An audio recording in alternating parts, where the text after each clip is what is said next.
And we are now live. Good morning, everyone.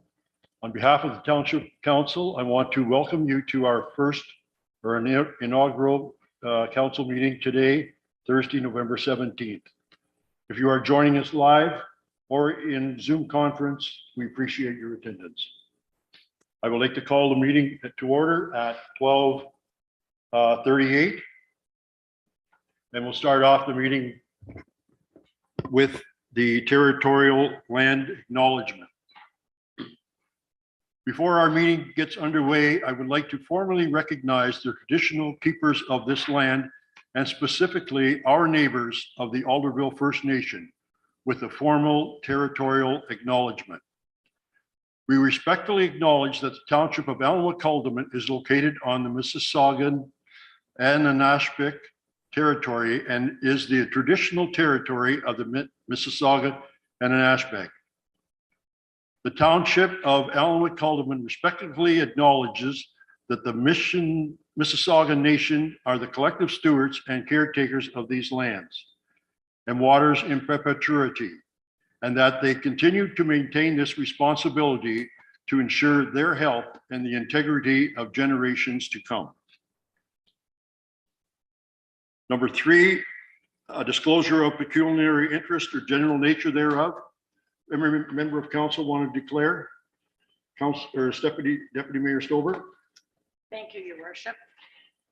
I have the following items that I'd like to declare possible pecuniary interest. The agenda items that I state were the agenda items that I first noted. The agenda items could change, and I will clarify that before the next meeting, if that is okay. That's fine. So the first item would be 7.1, Fund 30 and 35.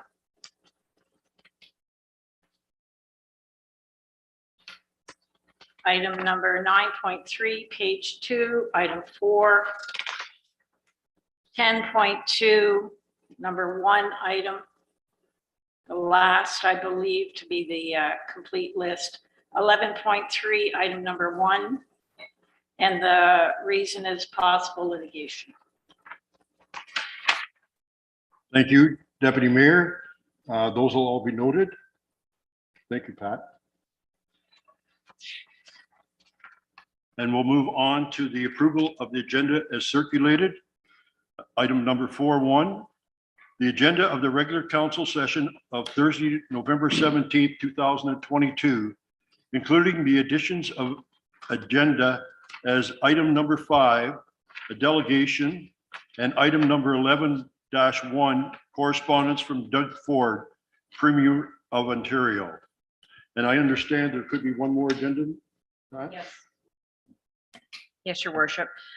We will have a closed session, and that's under section 239, 2B and C, and it's to discuss the personal matters about an identifiable individual, including a municipal board or local employee, and to discuss a proposed or pending acquisition or disposition of land. Thank you, Pat. I'll read the resolution.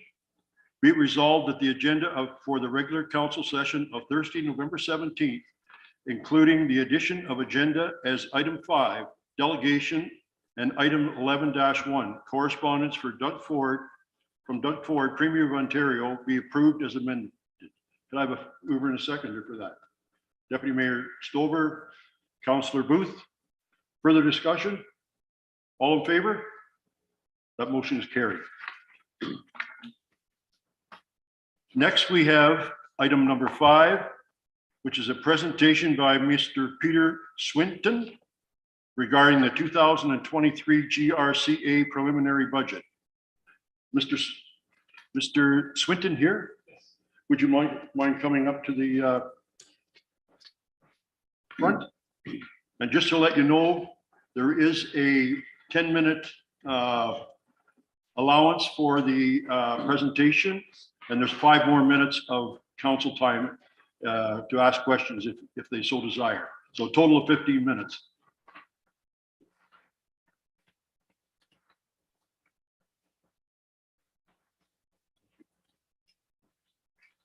I'll just let you know what's being handed out to you. I'm giving you a copy. The first package is a copy at one page transfer. And so there. The first document is a copy of whatever the reading comes. So you don't need to take notes. The second is, and third are reports that were provided to the Ganaraska Conservation Authority recreation users. So I would be. This mic. Oh,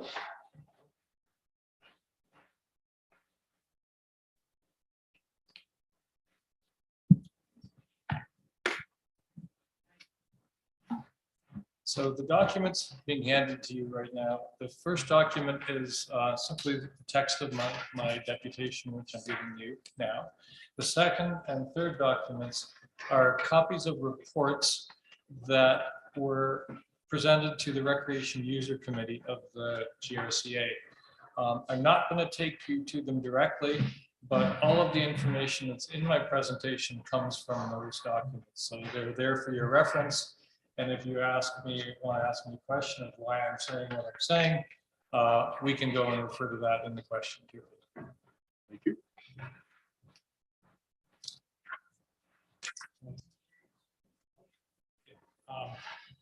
I'm just going to start a little bit first and share my screen in a moment. First of all, who am I and why am I here? I'm a member of the Ganaraska Forest since 2016. I'm a semi-retired urban planner, and I'm quite familiar with provincial legislation and municipal processes. I'm also part of the Members Action Group, which formed recently when the changes that I'm here to talk about to you became known. And that quickly developed a membership of over 850 people and got organized a petition of over 1,500 people. And so myself and the action group made deputations to the board of the authority on October 20th. So I'm here to ask that council withhold receiving the GRC preliminary budget and withhold accepting the proposed levy of $13,824.17 until the GRC board can address the issues that I'm here to speak to. So just to start with some relevant dates. In September 2017, after nearly 2 years of study and public engagement, the GRCA approved the forest management plan. That plan is to guide the policies of forest management for the next 20 years. It's dated 2018 through to 2038. The plan supports the continued multi-recreation use of the forest and established 2 criteria for closing forest roads and trails. One was for the safety during logging operations, and second was when ecological attributes of the forest are being significantly impacted by continued trail use. So in the beginning of 2020, the forest was closed due to COVID. When the forest reopened in July 2020, the Great Pines Trail Riders Association was no longer allowed to run its events in the forest or maintain the single track trails in the forest, both of which it had done for the last 20 years before that. On May 21st, 2022, the Derico storm hit and created tree blowdowns impacting 250 hectares of the 4,520 hectares, and the entire forest was closed. And those figures come from the GRCA website. On September 1st, staff presented the August 2022 Operational Recovery Plan for Recreational Trails to the Recreational Users Committee. And that's one of the package of documents that I gave you, the thick package. And then on November 3rd of this year, staff presented a report entitled Review the Ganaraska Forest Trail System. And that's the smaller package of the 2 I think. So the first issue is the permanent closure of lands and trails within the forest and restrictions of recreational uses that are being brought forward through these 2 reports.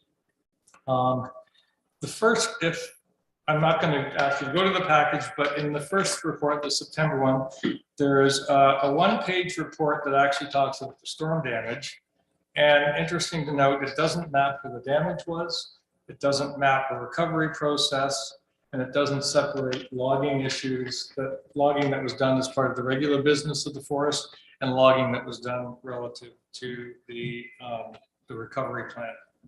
The second report was a 20-page document that says absolutely nothing about the recovery of the forest, but instead refers to the Derico storm as an opportunity to improve recreational trail systems in the Ganaraska Forest, and acknowledges that implementation of the recovery plan will result in permanent closure of certain forest areas, access points, trails to the recreational users. This policy document was never put out for public consultation, never brought before the GRCA board for its approval, and is currently in the process of being implemented. So what I've done, if you look at those reports, the red boxes highlight discussions of storm recovery. The yellow highlights talk about all of the closures and their justifications. So that's something you can refer to after. So I'm going to now open up my graphics, and the mouse is not working.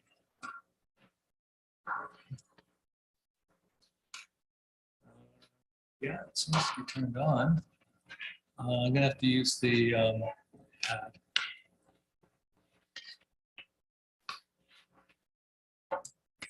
So is that up on the screen? No. Okay, I've opened it as a. This is kind of hard because I'm so used to using them.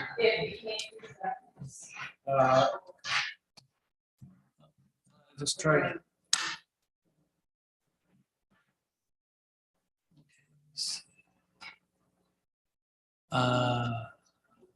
Where's share screen on here?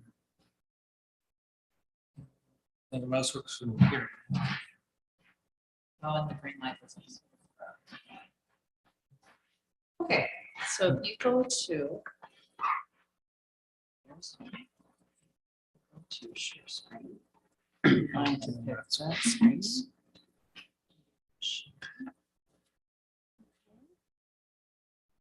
And you should be able to tab through or use this mouse.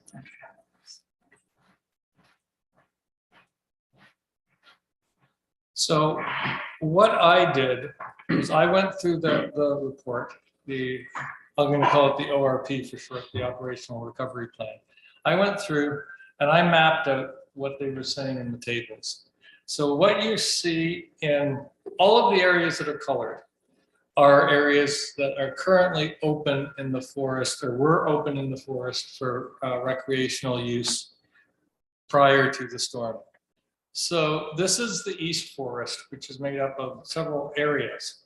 So the two red areas are areas that are being permanently closed. The purple areas are areas that are being switched from active use, that can include motorized use, to a passive use. It's either passive use or closed in the report, and is proposed to have allow no motorized use in it. And the remaining area that is active, for this area here for motorized use, has put a restriction being put on no youth riding. You must have a minimum G1 or M1 license to ride. So nobody under 16 will be allowed to ride in these areas. So a little further on, I'm going to take you to a couple pictures. And just while this is up, I want to show you, if you can see where the arrow is, that is at the intersection of 10th Line and Walker's Road. So I'm going to be discussing a little bit of road allowance. So I've just moved around a bit. So that's where the pictures are taken. So I'm going to go. Yeah. Right. Okay. No.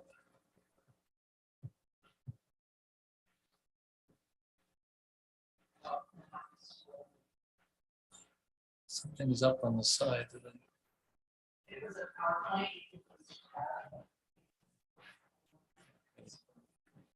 So this is the Central Forest, and you can see in there are different types of trails. The central forest is not authorized for motorized use. And 2 areas in the central forest are being closed, one at the top and one at the bottom. I'd also draw your attention to this line here, which is Carmel line. And then you have 10th line down at the bottom here. And these are rights of way that run through the central forest and allow the east and west forests to be connected.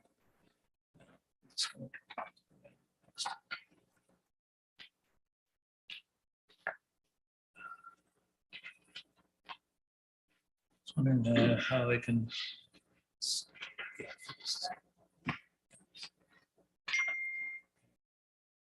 So this is the West Forest, the largest contiguous section of the forest.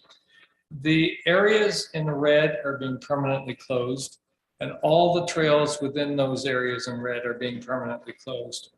And the area in purple was in the report shown as either passive or closed, but is actually in the process, has been closed and has had some significant logging occur recently. So this is all my mapping based on the tables. So what this is confirmed. Okay, let's blow this up a little bit here. This is a document, the mapping that's put out by the Conservation Authority. And what it does is it shows what's open now. So they've called this the recreational boundary. So the area that I'm showing you here is the reduced area that was in yellow, that was what's left when you take away the red and purple areas. So their mapping confirms my mapping that those significant portions of the forest are being lost. And the purple lines over here show that those are non-motorized trails. The only motorized trails open now are in the west half of what's left of the West Forest. The non-motorized, where the cyclists mostly ride in the Central Forest, is all closed. The second report I'm talking to is now from the November 3rd Recreation Users Committee.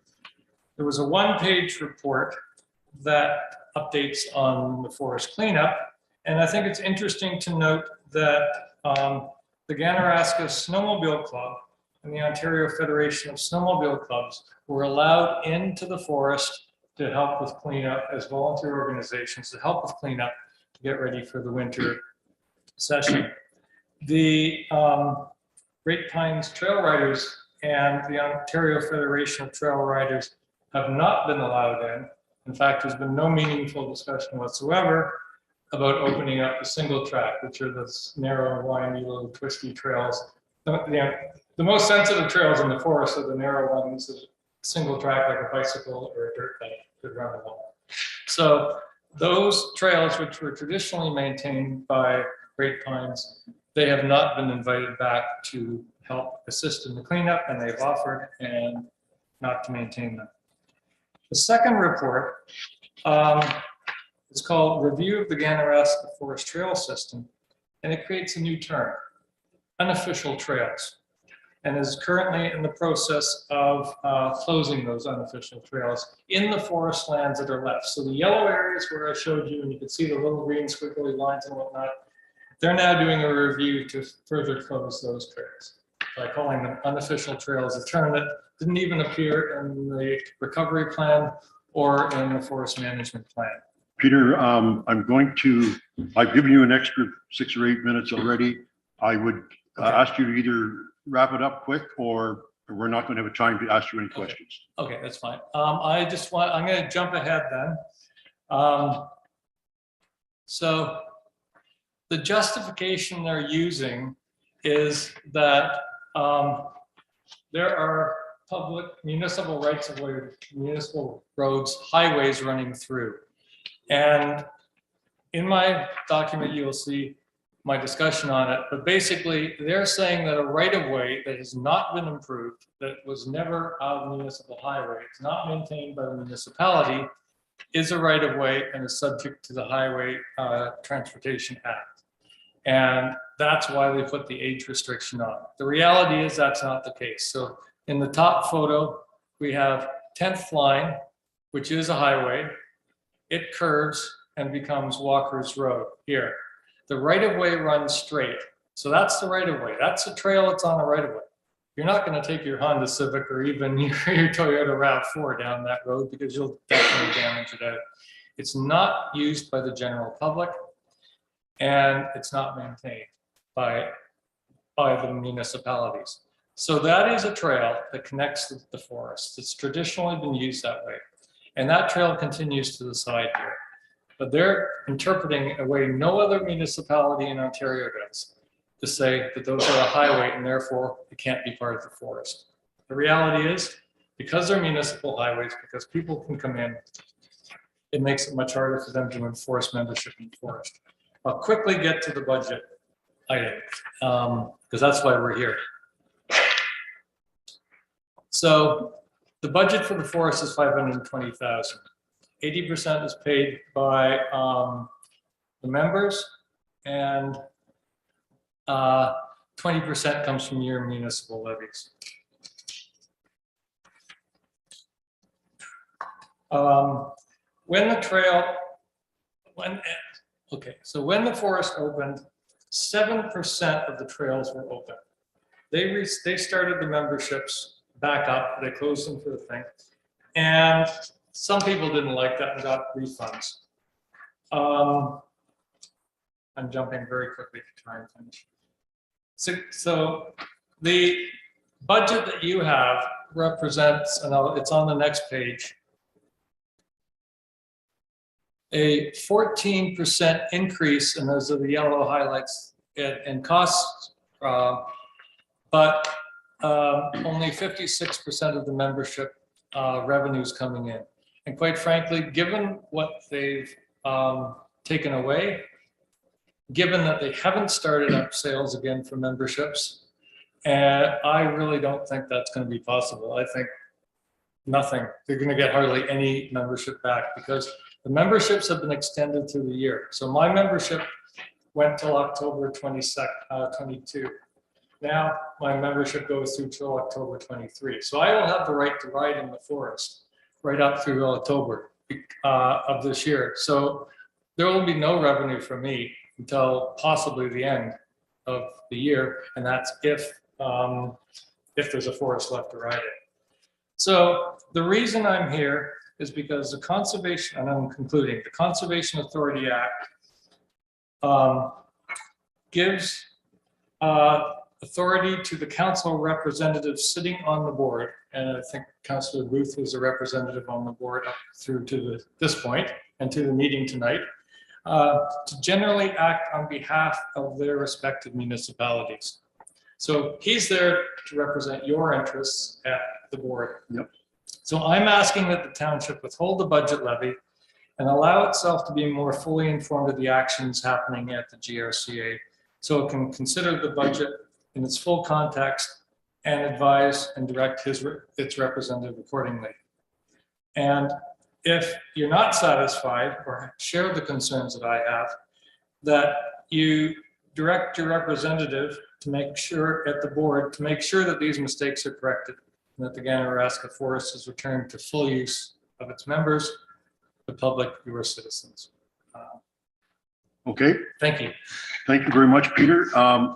Since not too many members of council will be familiar with this, particularly the portion you provided us, I'm going to ask Councillor Booth if you have any questions of Peter, and then we'll move on, I think. Just a couple of points of clarification, Peter. So I understood being on the board that anybody, because the forest being closed and it's being professionally cleaned up, that anybody that had a membership was offered a full refund or you had your membership extended, right? Some people received emails talking about the procedure to extend your membership. I did not receive that email. But a couple of my friends did and sent them to me. There was no offer for a refund on that. Because I understand from the board that anybody that wanted a refund would be refunded, or it would be, so to me, that's a moot point that doesn't exist as a problem for me because everybody was offered. So It wasn't made public. Those who requested it, from my understanding, are being granted refunds. But I think and that should be part of the problem, because that means the budget revenues, the 80% of the revenues that are there to help manage the forest aren't going to be coming in. The second thing that I think is important from an environmental perspective is the people who get a refund are going to be riding somewhere else. And I can tell you from my own riding, there's pressure on Simcoe County trails and other trails because of the increased use. There's more riders because of COVID. And now the Ganaraska Forest, which is the largest forest in close proximity to the greatest population in the country, is now being taken out of commission. It was out of commission this year for the cleanup. And from what we're seeing now, staff, without the board's direction or approval, are taking it out of commission as a significant recreational resource. okay, that's your view. I don't see that sitting on the board. The board's been very forthcoming. They listened to a bunch of people that came to the last board meeting and expressed it. You have some concerns here, but I believe the place you should be taking this is to the GRCA board. I mean, you're coming to us to ask us not to approve their budget, which is a board issue and will be voted on by the board on that. And I'm very proud of what they're coming to us with the budget, which is 2.7% in times that we have right now, which is very reasonable compared to, say, Trent, which is way up there.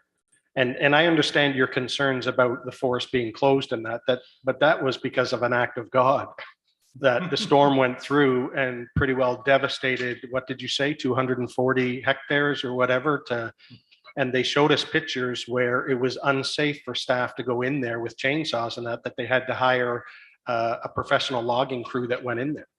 Councillor Booth, I think you should be directing your comments through me rather than, Okay, so your worship, that's my only comment. You do have some concerns, but I think your concerns are better brought up at the GRCA with the board that can make decisions about some of these things you're asking. If I can answer that question. through me, please. Yes, through you, Mr. Mayor.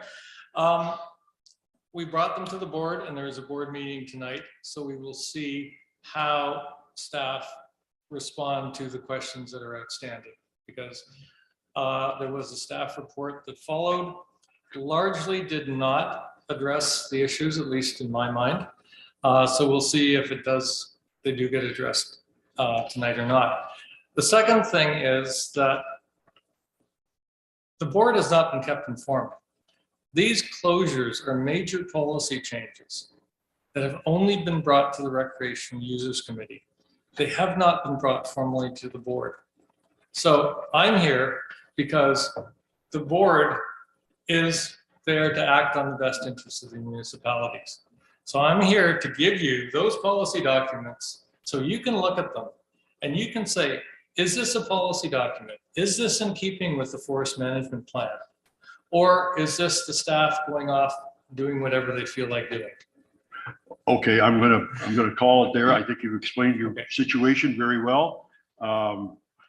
This is really coming to council only to hear your thoughts, and we're going to discuss it further on in our agenda. But I'm going to ask council now, be resolved that council permit Peter Swinton to take the floor and make a presentation to council regarding the 2023 GRCA preliminary budget. And I think you've done that, but I'm going to ask for a mover and a seconder to do that. And you may want to, sorry, you may want to add, and that this presentation be received. And the presentation be received. Moved by Councillor Booth, seconded by Councillor Ainsworth. All in favor? Carried. Thank you very much for your presentation. Okay. I will stay and watch the guidance. Okay. Item 6, approval of the minutes Approval of the minutes for the regular council session meeting of November 3rd, 2022. Be resolved that the regular council minutes, session minutes of November 3rd, 2022 be approved. And I would suggest, since Councillor Booth was the only one that attended that he be the mover of that. Sure, I'll move that. Can I have a seconder as well? Moved by Councillor Booth, seconded by Councillor O'Neill. All in favor? Carried. Business arising from the previous minutes. And that's 7.1. There's a note, Councillor-elect met at the Roseneath Fire Hall on Thursday, November 10th, 2022 for council orientation and training. I guess we just So make that's it just for information, yes. for information. Okay. You don't have to approve that. Just received. Would you like to receive and file that, please, then? Deputy Mayor Stover and seconder Councillor Ainsworth, all in favor? Carried. Oh, sorry, Mayor. Yes, Sorry, I'm not sure. Is this business arising from the previous minute? yes. Just a follow-up. Through you to Troy.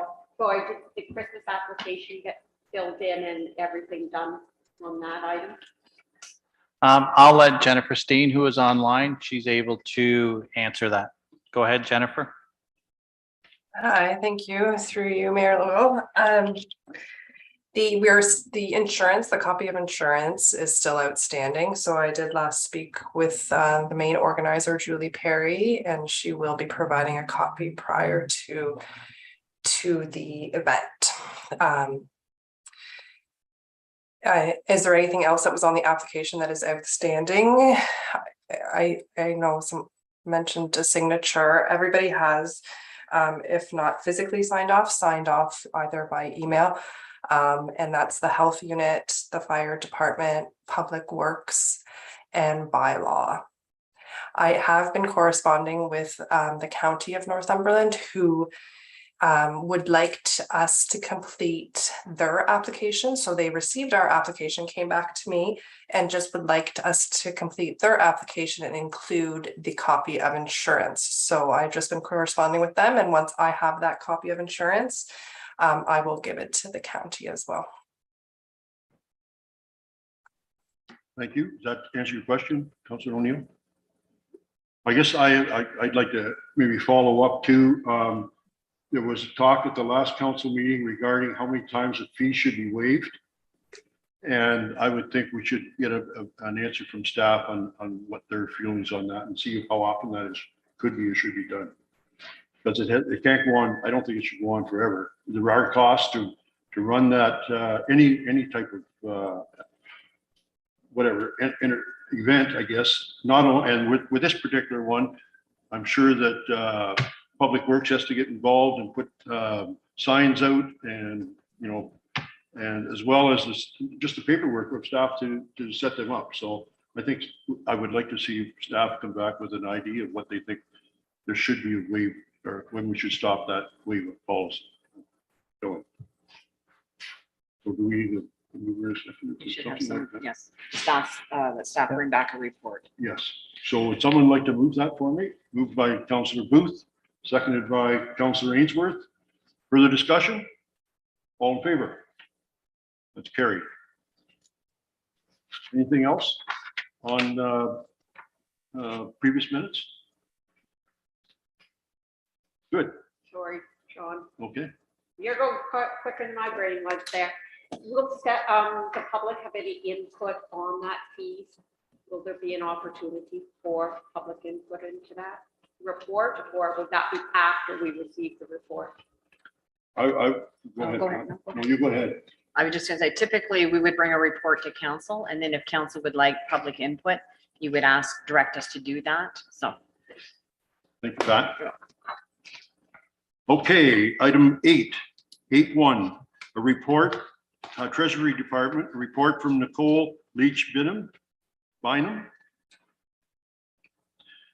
Treasurer, dated November 17th, 2022, regarding September 2023 Q3 financial reporting.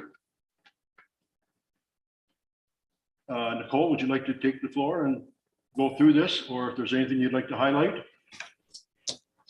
Through you, Mayor, I'd just like to make sure that all of our new council members are aware of the process that we have been going through. I have noted it in my report. Monthly financial statements are going out to all managers so that they can look at where their budget to actuals are sitting on a monthly basis. We have been bringing back quarterly financials to council, and council has previously requested that we give reporting on overages. So anytime we have overages in any expenditures, they are asking for us to report those. So I have done this in this case. Each manager has reported back to me or provided their own overage report to council to advise on any of those. One of the other things that we do discuss even on a monthly basis is revenues. If there are items that are outstanding as far as money coming in, we'll have those discussions, and capital expenditures and the status of projects. So when we do have overages as well, managers are also aware that if there were unforeseen circumstances that gave rise to any expenditures being over, that they need to adjust the rest of their budget to ensure that overall we are staying within our budgeted guidelines. So those are the things I'd like to just bring to your attention, and I'm open to any questions that council has with regards to my report. Thank you, Nicole. I guess I have one question. Correct me if I'm wrong in these thoughts. The tax revenue is roughly $7 million a year. Correct. And the rest has to be made up of service charges, user fees and grants, and money from reserve accounts. Correct. And there's about $15 million in the budget to be spent. So I guess that a lot of that must be capital, or pardon me, funding for the Centerton facility. So you're correct. Right now, there are $4 million in expenditures for the Centerton project. Not all of those have been expended at this point. I believe when I was going through, we were probably about halfway in costs actually being expended at the end of September when these reports were completed. We are on track with that project, so I would suspect that we should see probably close to 90% of those expenditures going out prior to the end of the year. Thank you, Nicole. And I guess I'd like to make one more comment before I open it up to members of council. I think that information that you're giving to the department managers must be very helpful, because without them, I don't know how you can really run a good budget. So I thank you for your work on that. Thank you. And I would open it up to members of council if they have any questions for Nicole. Your worship, Councillor Ainsworth, go ahead. more of a concern when I was reading through the paperwork is how many of the items have gone over budget, and where are we getting that money from? And we got the debenture in there for I believe it's $3 million over 30 years, and we got the water system in there that's going to take in a considerable amount of money. And I'm just wondering where Because as you said, we only bring in, somewhere around $7 million a year in taxes and we're shelling out 14. So that brings a concern to me. Thank you. Any comment, Nicole? Yes, through you, Mayor. So one of the things we have to keep in mind is that some of the items that appear on the overages, we do our best. That's why it is a budget.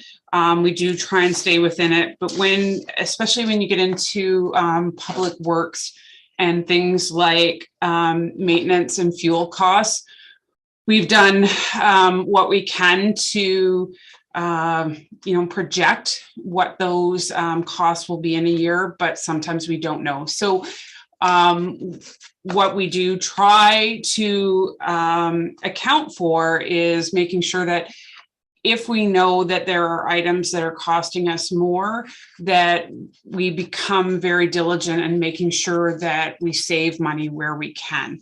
Now, I don't deny there are a number of items on here, but some of them you'll see, although there's a number of lines, they're the same sorts of things, fuel being one of them and maintenance type items. I think your other point, Councillor Ainsworth, can you repeat it? I know there was a second part to your question. I just want to make sure I address it. Well, I was just saying that, as John said, we bring in about $7 million a year, and this budget's like 14 million. So I just don't know where we're getting the other $7 million to pay for it. Right. So through you, Mayor. So the way it works is what we do when we go through the budget process, and we'll be going through this in the new year, is we establish what the expenditures are for the municipality. And so you may have $15 million worth of expenditures to keep the municipality going, but not all of that is covered by the levy. So yes, we bring in $7 million in taxes. The remainder is collected through funding from provincial and federal government bodies, through cost recovery and billing back for services. We do that with the fire department, especially if we have fire calls that are due to issues other than those that would be normal. So say we send trucks out to a residence and it's during a time where we've put a fire ban in place. So we'll do cost recovery. We also do cost recovery when there is calls on to the 401 for Ministry of Transport. So we bill them back for the cost to assist on the 401. So those are the types of things that we do cost recovery on. There are also our service fees for use of our facilities. So when we go through the budget process, we do look at whatever our expenditures are, then we look at what our items are that we're expecting funding and service recoveries on, and then that's what we base what we need to extend out to the taxpayers for taxes. Thank you, Nicole. And just a comment, my comment, Mike, $15 million is higher, quite a bit higher than it would normally be. But a lot of that is the $4 million, I think that's for the Centerton facility, historically anyways. Do we ever say no to something? That we can't do it, we can't afford it?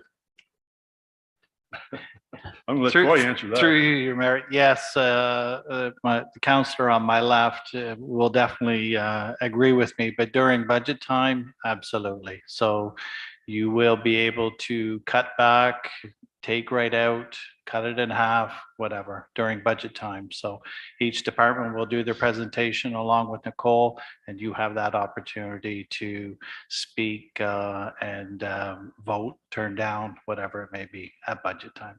Yes. Thank you. Any further questions? Councillor Booth? Through you, Your Worship, just a couple. First, a comment. I agree with what you're saying, Councillor Ainsworth. I think some of the big issues we had last year too was, and I'm hoping through your worship to Nicole, the insurance piece, that by the time budget comes this time, we will have true numbers. When we did the budget last year, we got surprised after the budget that the insurance numbers for all the townships across Ontario were like almost doubled. And that's why you see on the report there that all the insurances for all our property and equipment and everything was way more than what we had budgeted for. The other thing was things like gas, diesel, fuel costs. When we make those budgets, we budgeted at that time what we think the costs are, but when gas and diesel and that doubles in price in the year, the trucks still need gas and diesel and it has to come out, right? So, but as the CEO mentioned, yes, when it comes to budget, there was a lot of things that we turned down to say, no, we just can't afford it, right? So I just have two items for clarification through you, your worship, to Nicole. Nicole, the crossing guard for Roseneath, do you have a number of what we've spent so far on that position? I'm not sure where the wages are. Pat might be able to answer that. We have not spent anything because we have not been able to recruit someone. Oh. We did advertise twice. It's on our website. We have not had anyone interested in taking on that position. Well, there we go. There's a zero. So that's good. Okay. Well, good in one way that we save money, not good that we don't have a crosswalk attendant. Okay. Thank you. And the next question through you, your worship, to Nicole, is the bylaw wages and benefits.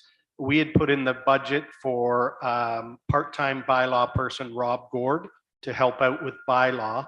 And I believe, correct me if I'm wrong, was it 30,000 or was it reduced to 25?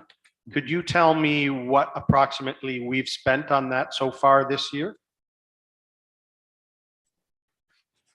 Through you, Mayor, we did budget $30,000 initially for assistance with bylaw. And we had expectations that it would probably, once we hired on and made the decision to bring Rob Gord on, we were looking at probably $20,000 to $25,000. But at budget time, we didn't have those numbers. So 30,000 was what was budgeted. Where we are right now, I believe at the end of September, we were around the $8,500 mark. We brought Rob Gord in, I believe, in May, and I think it was towards the end of May when he started. So we're looking at roughly $2,500 a month or something. So probably we're going to be around the $15,000 mark at the most. Just a guesstimate.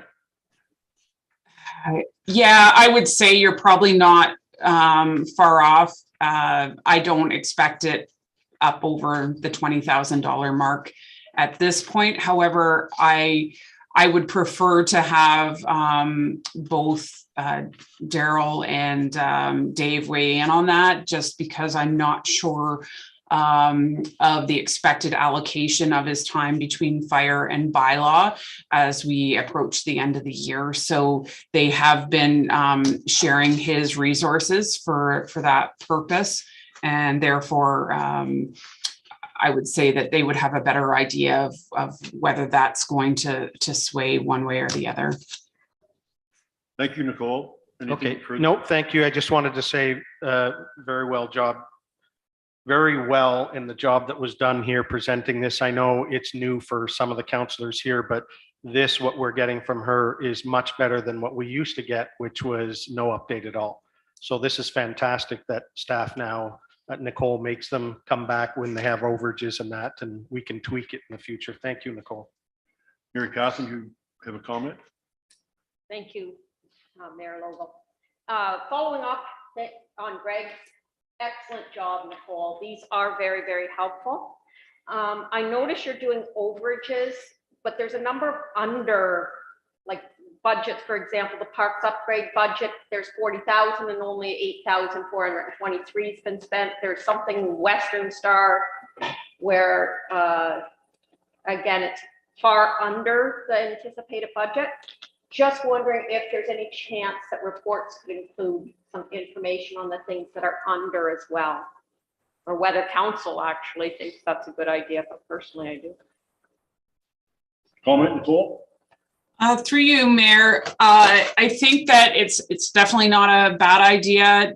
If council so wishes, that can be done.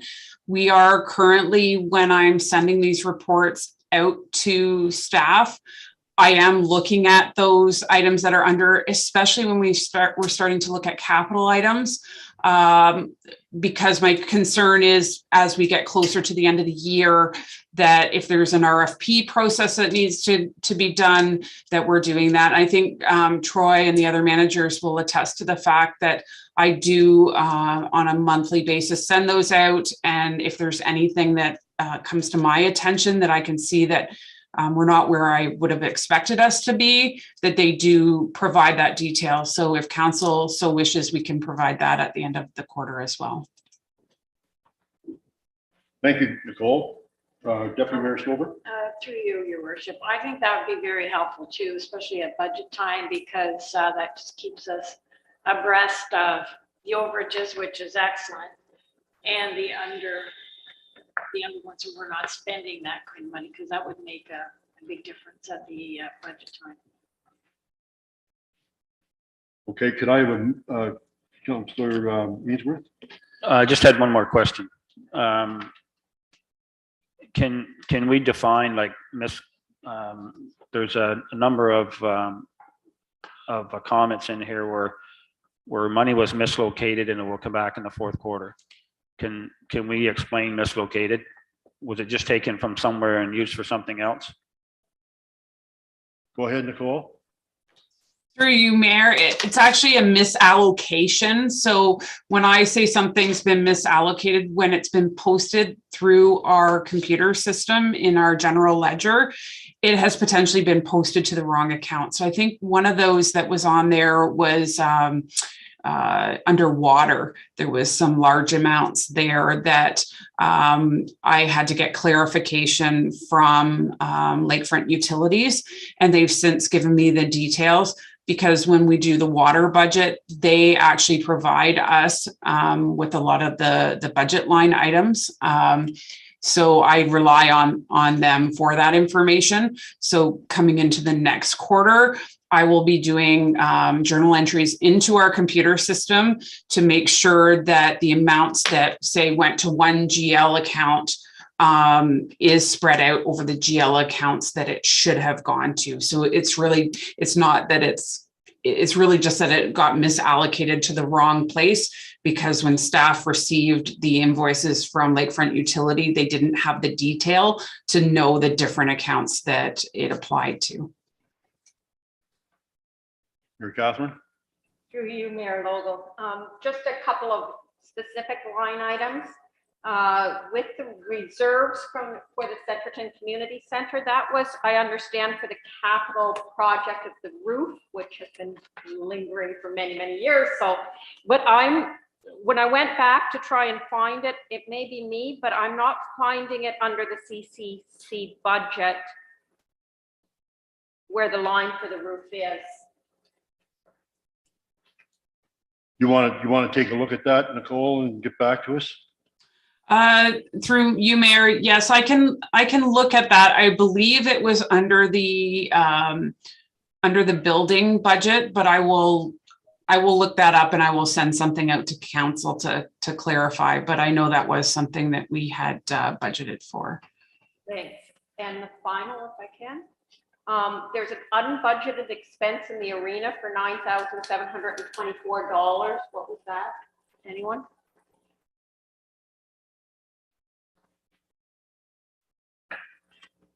I guess you'll have to get back to us, Nicole. Maybe you can make, do you have a line item or what it is? Sorry, it was on page 72 here. Well, in the original one I got last week. Through you, Mayor, that was for the arena, you said? Yes. Okay. Yeah, it's 20-0560-1824-70022. And that it appears there was nothing on the budget line, but now we've spent $9,724 although that may be a misallocation, I don't know. Take a look at it, Nicole, and you can let us know. I'd like to come back to, Mike, you have something quick?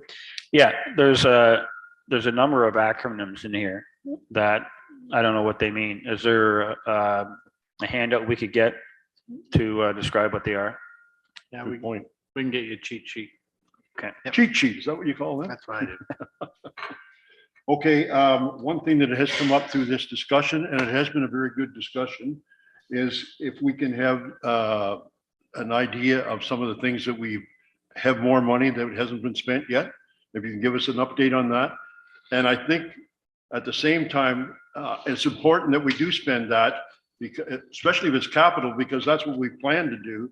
And our managers should be making sure that that's done. So if I can get them, I think Mary Catherine, you started off the discussion. Would you like to move that? And then maybe, Joan, did you second? Yep. So I move that we direct or request, I guess is a better way to put it, that staff provide a summary of the underages. Yep. We'll make up words, it'll be fine. Exceeding 10%, please. I'll second. Okay, moved by Mary Catherine, seconded by Deputy Mayor Stolberg. All in favor of that? That's carried. And then we'll go back to the original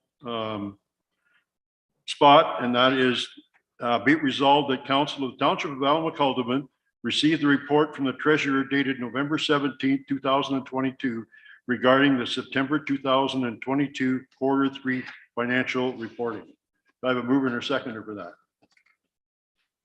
Moved by Councillor Ainsworth, seconded by Councillor Booth. All in favor? The motion is carried.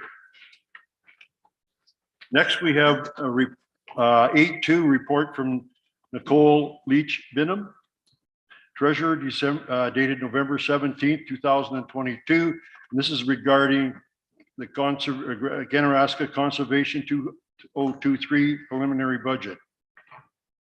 So I guess today we've had a delegation by Peter, and it was pretty simple what was being asked to do before. And I guess I'm going to ask council direction on whether they want to continue on with the process of approving this money, or they would like to defer till a later date. Councillor Booth. I'd like to make a motion that we accept the proposed levy for the 2023 budget for them. It's only a 2.7% increase and a total of $364.62 it's going to cost us. Any further comments or discussions? Councillor Ainsworth. Yes, Your Honor. I have a number of thoughts about the Ganaraska thing, because I've sat there at that desk that Peter sat at many a times about trails here in Northumberland County. And I've gone through the process with the Northumberland County Forest closing trails, and for sometimes I believe no reason at all. So my concern with what's going on over in the Ganaraska is much the same kind of concern that we'd have with the county forest. So you look outside right now, it's a beautiful day, nice and sunny, and the county forest is closed. Makes no sense. They're not doing any work in there. We should be able to be in there using it. And in today's environment where we're asking people to get out and exercise and do recreational stuff and economic spin-off to our businesses and stuff, we should be using as much as we can out of our trail system in Northumberland County. And we have a lot of it. And it's not just trails, but trails is what we're talking about today. So I'm not for closing any trails. I was wondering if they're cutting off the link to County Road 28 from the Ganaraska Forest, because that's going to take an economic spin-off away from Bewdley if they're doing that. And it looks like from the map that they are. And I would, it seems like that for me personally, because I've been through this and it's been part of my life for the last 15 years, as trails here in Northumberland County, that it seems like they're using the the storm to change the way things are in the county, in the Ganaraska Forest. So I would, the money that we give them and the money that they get to run there is either at a past money, probably provincial money, grants, and money that they get from municipalities. And I think we lose sight on what we're actually supposed to be using that money for. And if it's closing down trails to users, it's wouldn't be my intent that that's what our money should be spent for. So whoever ends up being the spokesperson for that Ganaraska group, you know, we really need to think about what that spokesperson is going to be there for, and make sure that they're informed of what's going on in the whole county, not just the Ganaraska, because that's part of the trail system.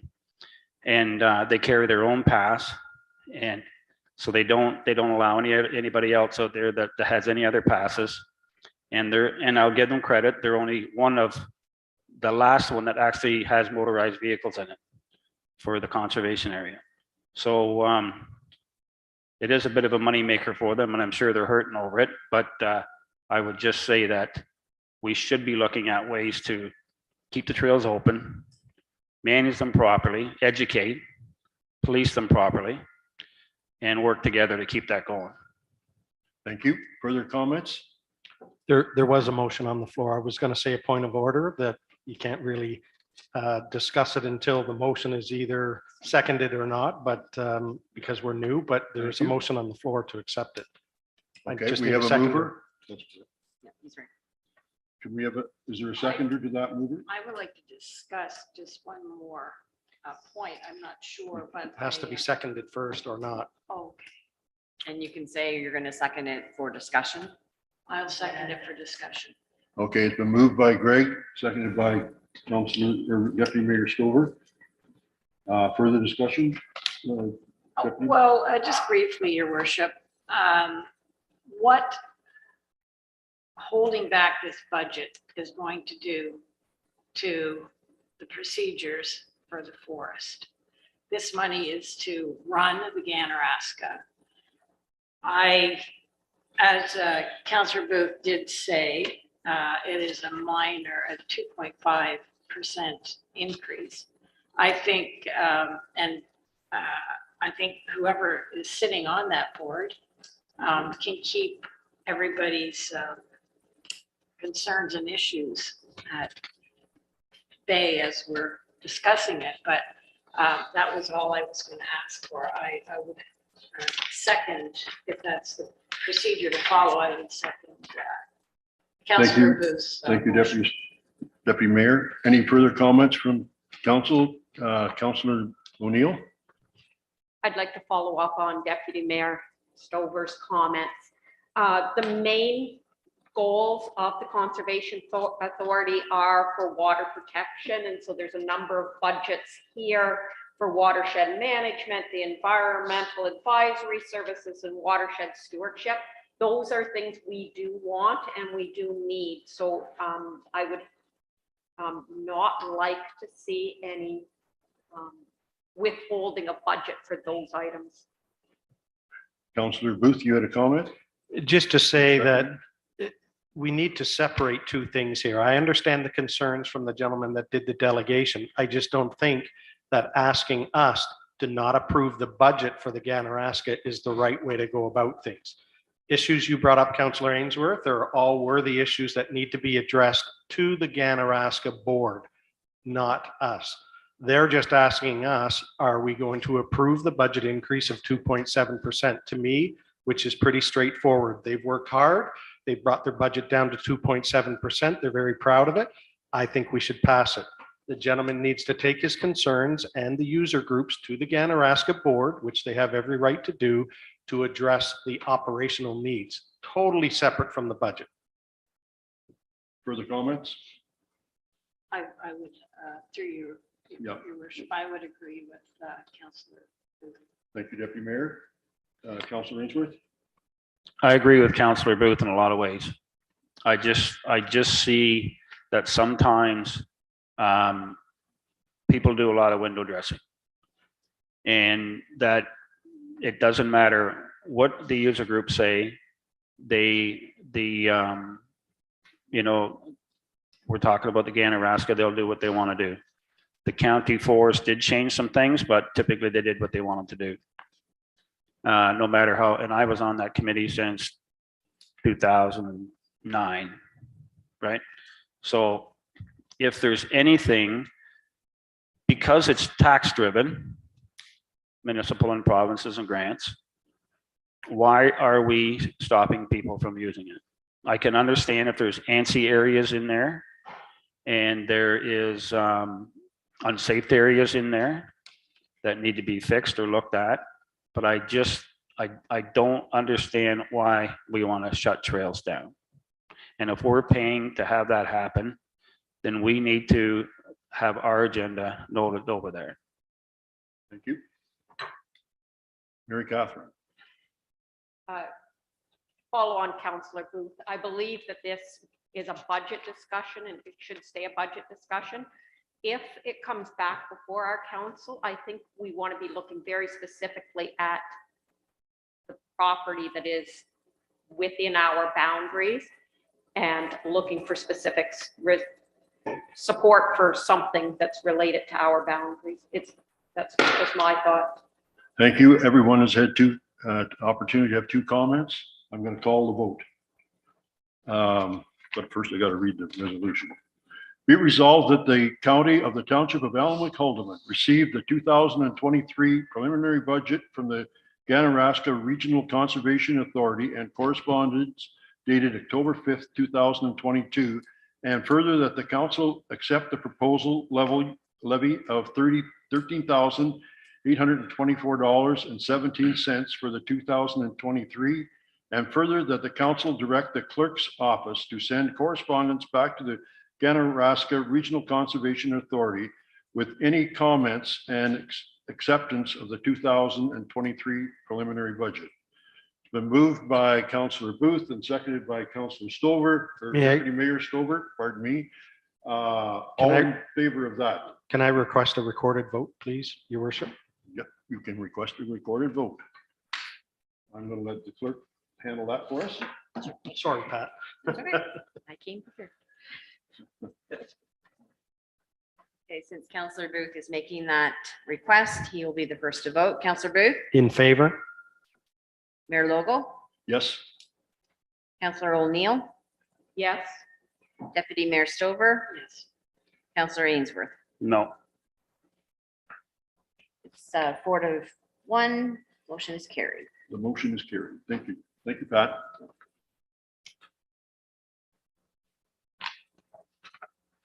Okay, we'll move on to 8.3. And again, we have a report from Nicole Leach Byhunen, treasurer, dated November 17, 2023, regarding the 2023 budget schedule. You want to lead us through that, Nicole, quickly, or does council have any questions? Go ahead. Through you, Mayor. So as you know, the 2023 budget process is coming forward. The Municipal Act does require us to pass a budget. I have already met with all the management staff just to discuss the process and what the expectations will be. I am currently working on templates for the management team to work with for this year's budget, and am intending on having both budget and actuals provided for the 2 prior years for comparison. Now, the initial budget, because we're not at the end of the year, will be as up to date as possible for this current year's items.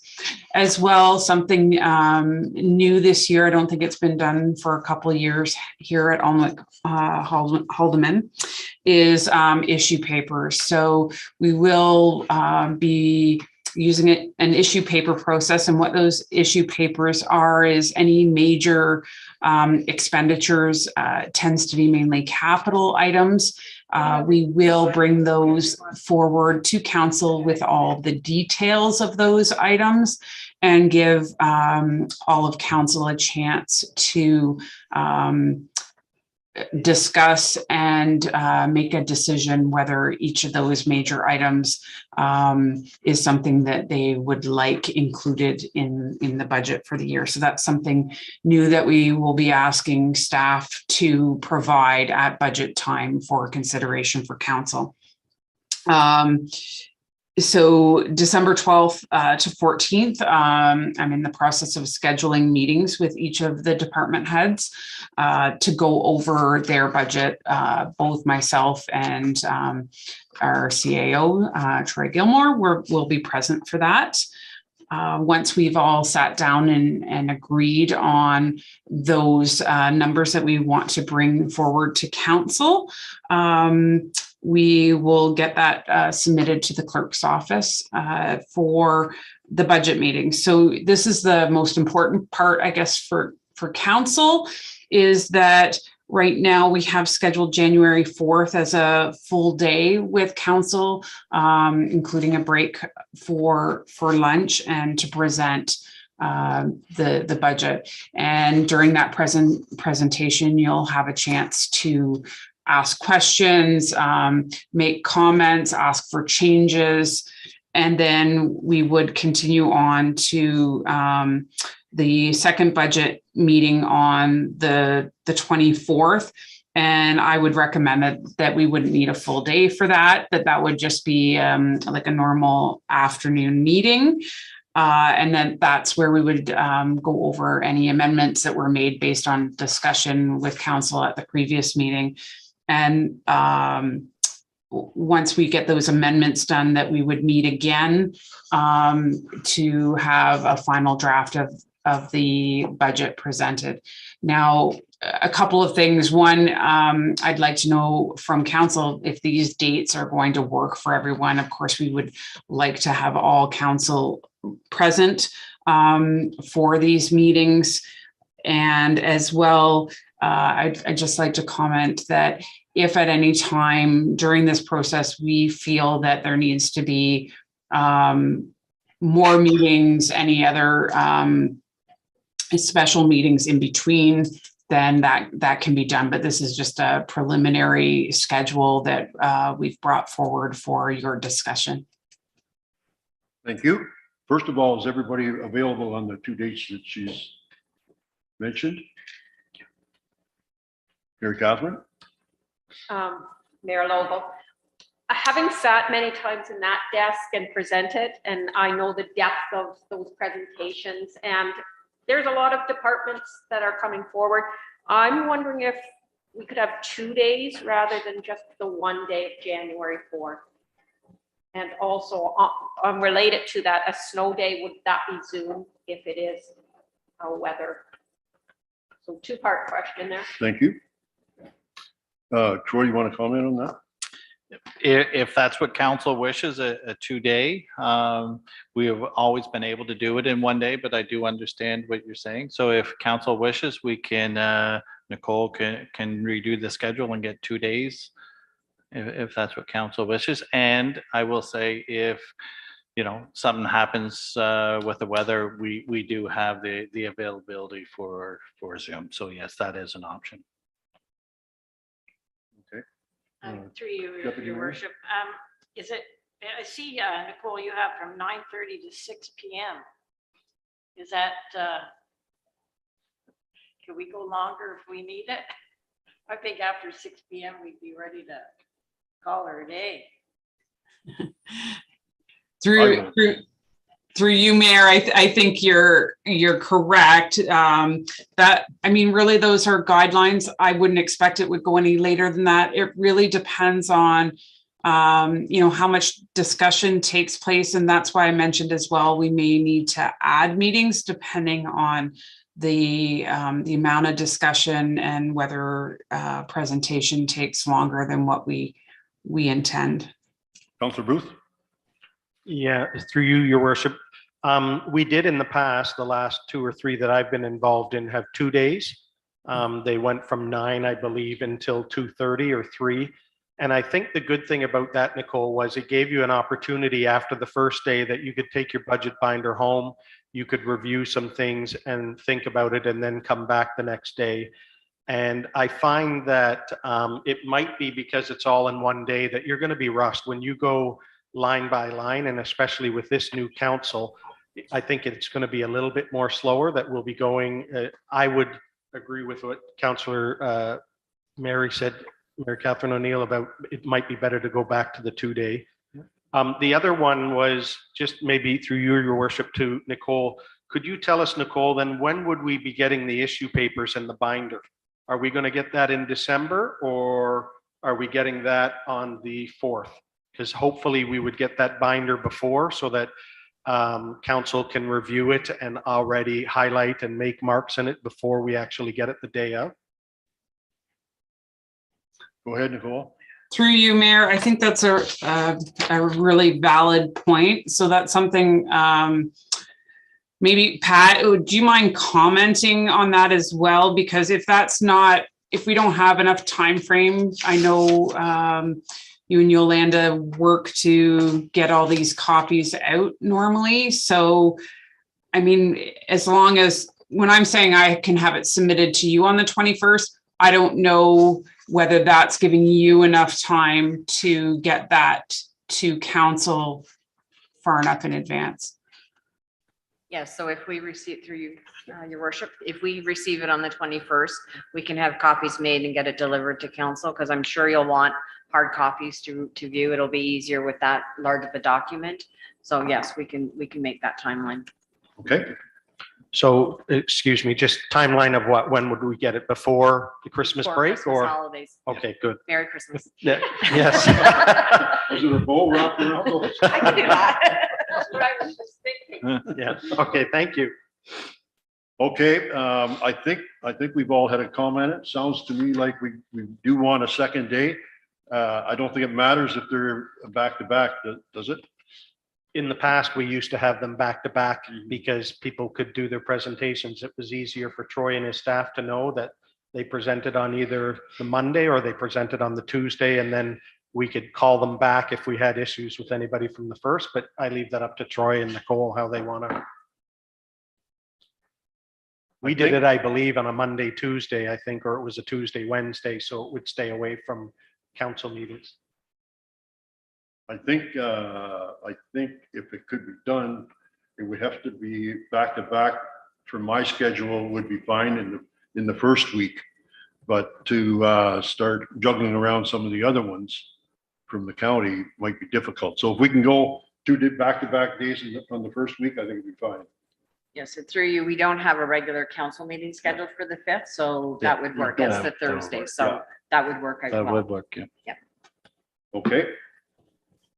So I believe we're asking for the 4th and the 5th. Yes. So could I have a mover and a seconder to do that? Councillor Ainsworth? Councillor O'Neill? All in favor of the 4th and 5th? That's carried. Thank you. I do Councillor Ainsworth, or I'm sorry, Councillor O'Neill. Sorry, I was looking at the email sent out from the county, and they had provided targets to their staff. Is that something that we've done or should do? I didn't catch the word. They provided targets, so their targets. COLA target for their municipality is 6.3%, and their unfunded asset management levy, I was confused by. It's +1%, but I think that's on top of what was there before. I can comment on that. The second portion anyways, they have a separate levy for infrastructure that is above and beyond their, 4% or 5% that they come up with every year. But I do think, and I don't know whether the previous council in the last 2 months has given staff any idea of what that should be. Councillor, or pardon me, no, you're not a councillor yet. Through you, your mayor. Yes, in the past, council has given staff an idea of a target point. It does help. Gives Nicole and I an opportunity to, go back to staff. No, we need more off or whatever like that. So it has happened here in the past. So, but we'll get direction from council. I would suggest then, I haven't thought about it, but maybe if we could carry that discussion on and make a decision our next meeting, of what people think that the target should be. And we'll go from there, because I don't think we're going to have enough time to get it all discussed. Your worship, I agree that we should maybe setting some targets, but we probably should know, again, being new, we should know what the budgets are and, what they've used in the past. So we just need some more information. Okay. Can we supply it? Through you, Mayor, and I agree. I think it's pretty tough to sit here today to give a number for staff to go by. So I think it's going to take a little bit of work on your part just to review, our current budget and what it was last year and stuff, and just get really familiar with our budget, and then hopefully you'll be able to come up with a reasonable number. So yeah, I would say give it some time, and maybe in December or first meeting or whatever, we can have the discussion again. Okay. Councilor. Through you, your worship. So it would have to be in the first meeting we have in December, because the treasurer and the CAO are meeting with staff, department heads on the 12th. So if we pick a number out of the sky, whether it's 2, 3, 5, whatever it is, that needs to be discussed with you and senior staff, what ours is. I guess the other concern I have, Nicole, is you were going to come back to us, or Troy was, with the issue about COLA and how we are going to look at COLA this year, because we can't really give you a number. We were still looking at, in the past council, what the formula is going to be for COLA. So is that going to come to us soon, so that we can look over different options of? My understanding, and I could be all wet, but in reading up some of the information, is that staff is to prepare COLA based on the October increase. Is that correct? Or? Through you, Mayor, that is in our existing policy that we do go by October. However, it was a lengthy discussion last year, but I'm going to turn it over to Nicole, because Nicole is preparing a report for council. So go ahead, Nicole, if you could, please. Through you, Mayor. December 1st, I have it on my calendar to bring back to council the policy for the staff increases, which currently is based on the October CPI. But we did have discussions with previous council. So we are planning to bring back a report and recommendation for discussion on December 1st. My suggestion as far as percentages with the budget would be this, and this was my intentions with bringing it forward to council, with it being new council members, would be that we are looking at the asset management plan when considering capital expenditures and some of the recommendations within that. And also looking at, past 2 years, all those sorts of things. My suggestion would be that we bring back the budget. I can give some assistance with discussions with staff once we meet December 12th and to the 14th. And I work, though, once we have the COLA that we know that is agreed upon by council, work that in, come back, have our first meeting in January. And then I truly would be looking for direction from council at that point on what their feeling is, because then at least I can bring back numbers to you saying, based on what staff are bringing forward, this is where we sit. This is what in previous years has been done. And at least then you have a lot of information in front of you. We can talk about how the levy will impact taxes. You will have information with regards to where our assessment is projected to be.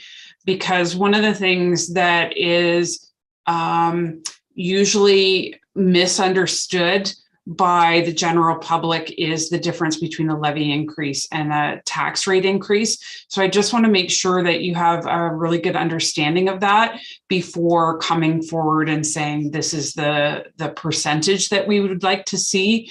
I think it's important for you to have that.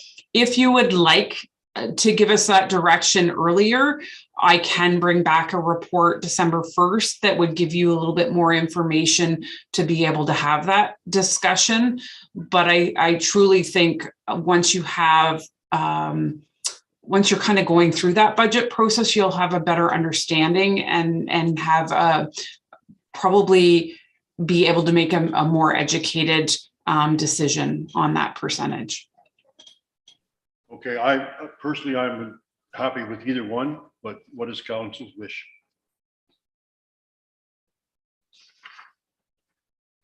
I'm happy to see it as a percentage. Pardon me? As a percentage is fine. Okay, but I think what the question is whether we wanted to do that at the first meeting in December or after probably the 1st of January. Is that correct, Nicole? That is correct. Okay. So do we want that before we send them away, or do we want to wait till after they've had a chance to look at it and then come back to us? Councillors or Deputy Mayor Stover.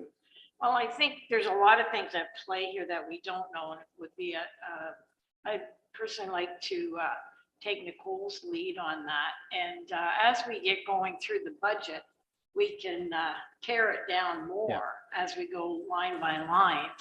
I think that would, in my opinion, that would be a good way to start. Okay. Councillor Booth. I guess, Nicole, what you're asking for is, am I looking for, you just want the ballpark figure, whether we say it's 3 or 4%, which is just a guideline, right? That's what we did in the past, where council would agree to say, we're looking at a 3% increase. That doesn't stop any manager from coming back to us with an 8 if they can explain themselves in front of us and walk away still and feel good about it after they get torn up by us. But I mean, I don't know how you are going to do it this year, Troy. I know you used to say in the past that if they really felt strongly about they needed more than what we were suggesting, they could come forward, or how are you going to do that? To you, Mayor, I think it's important that council does hear from each department head what they feel is important for their own department, instead of, I'll use it, having the fear of coming back and saying it just to cut it back. So I do think there's value for department heads to come in.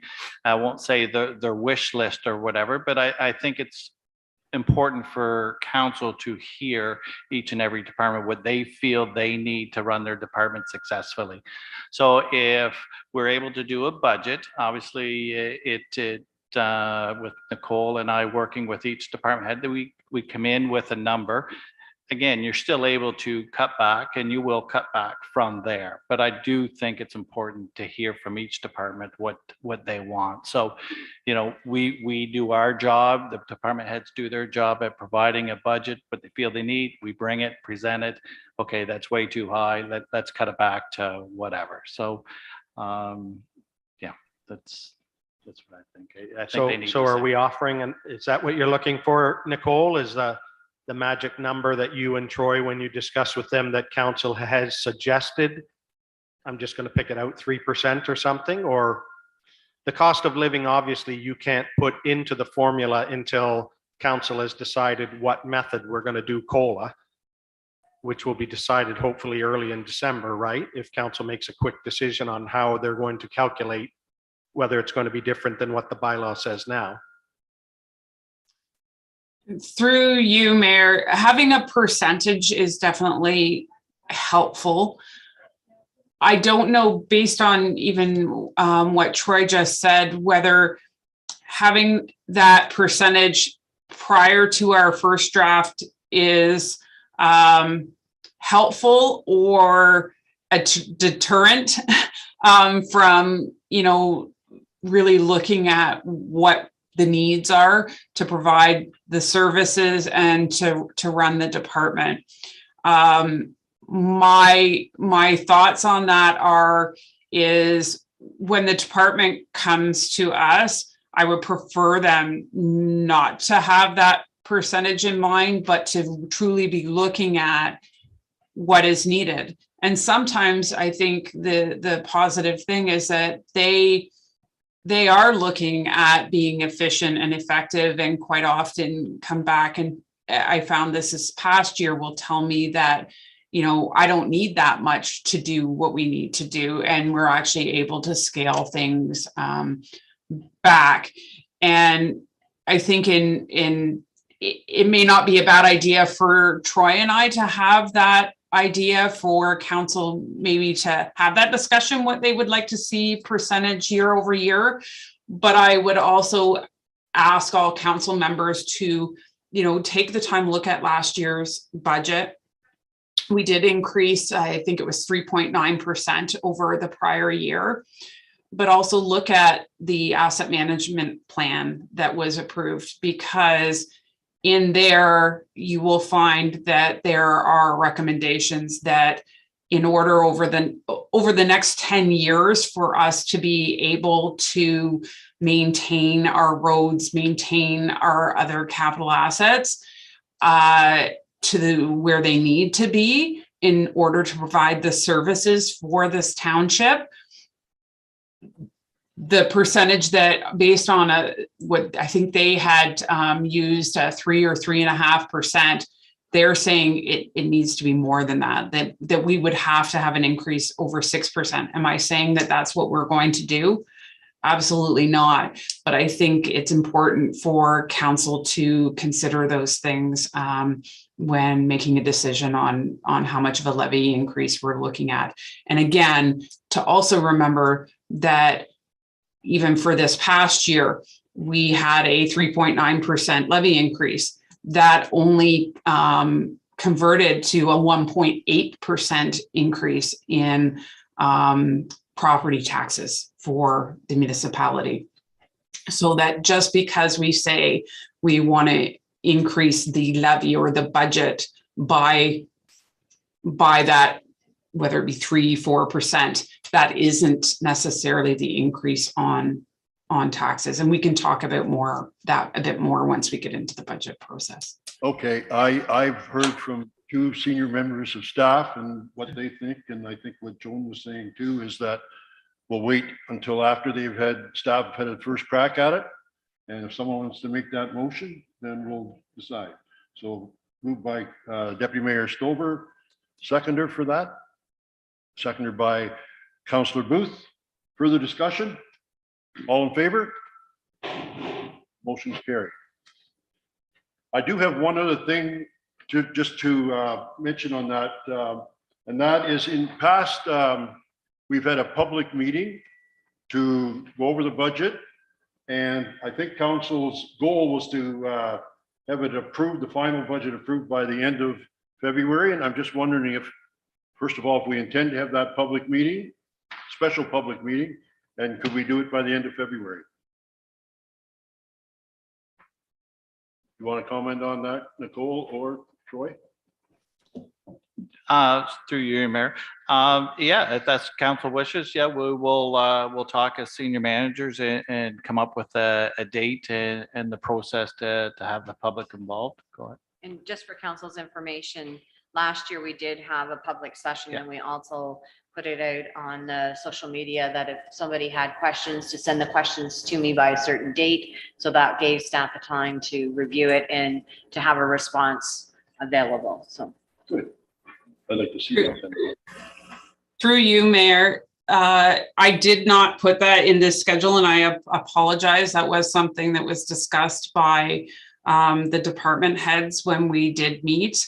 And there was a couple of things that we did consider is actually getting information out to the public once the first draft of the budget was done, and then giving them a deadline to have their input back to us. So I will go back to those notes and I will send something out to all of council as far as what we discussed in that regard. We also have I think, Pat, we call it bang the table, that allows us to also get that out to the public electronically. But we had talked about doing that, as well as getting something on the website with some questions that and input sections for the public to ask questions, and have it presented at the budget meeting with council. You need this? Nicole, you need this? Bang the table? I've never heard that expression till later, just recently. It's quite interesting. Okay, I think we've done that then pretty well. Nicole, thank you for being with us. You've done an awful lot of talking, and we've all learned a lot. It's been a good discussion.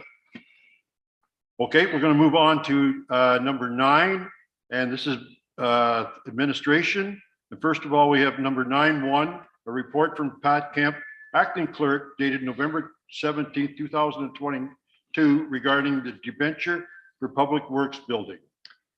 So I actually did this report on behalf of Nicole because she was on vacation. So we may be a tag team, or Nicole, you can take it away. Somebody's going to talk. Who Okay. want to do it? Council's aware, because of the Public Works building, we do need to have a debenture, and that debenture bylaw will be coming forward to council on December the 1st. But prior to that, there's some criteria that needs to be met, and part of it is that you need to sign some documentation. So in order for us to proceed, we wanted to bring it forward to council so that you have time to approve of it, and then give you the authorization for you and Nicole to sign the documentation. Okay. Okay. Thank you. Any discussion on this? Through you, Mayor. Yes. Oh, sorry, Nicole. Sorry, just one other comment I wanted to make. Pat and I had actually spoke about this earlier.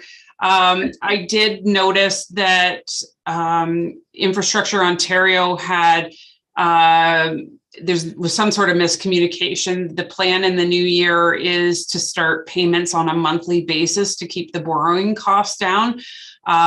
In Pat's report, which she had taken from the information from Infrastructure Ontario, it mentions that the payments will be semi-annually. And I just wanted to make sure that council was aware that the intention is actually to be making those payments monthly to reduce the borrowing costs. Thank you. Councillor Ainsworth? Yes, Your Worship. I just like, if we didn't have this debenture process, what would Plan B be? Councillor Nicole, or I'm sorry, Nicole. Did you hear the question? Through you, Mayor, I'm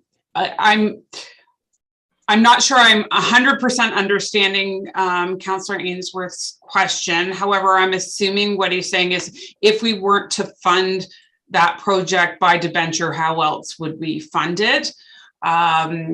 If it were not funded by a debenture, in some cases, when we're doing capital projects, we are able to apply for funding from provincial or federal funding. We do receive weekly an email from the CAO, which informs us of any funding that is available.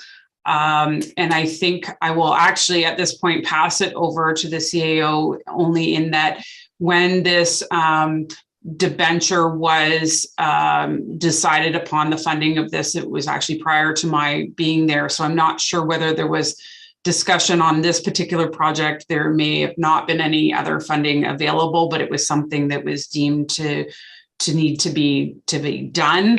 And the only other option, really, if you don't have a funding process, would be for it to be extended out to the taxpayer. So one of the reasons we do debentures is to smooth out the cost to the taxpayer in a year. So there is a cost when we start paying it back.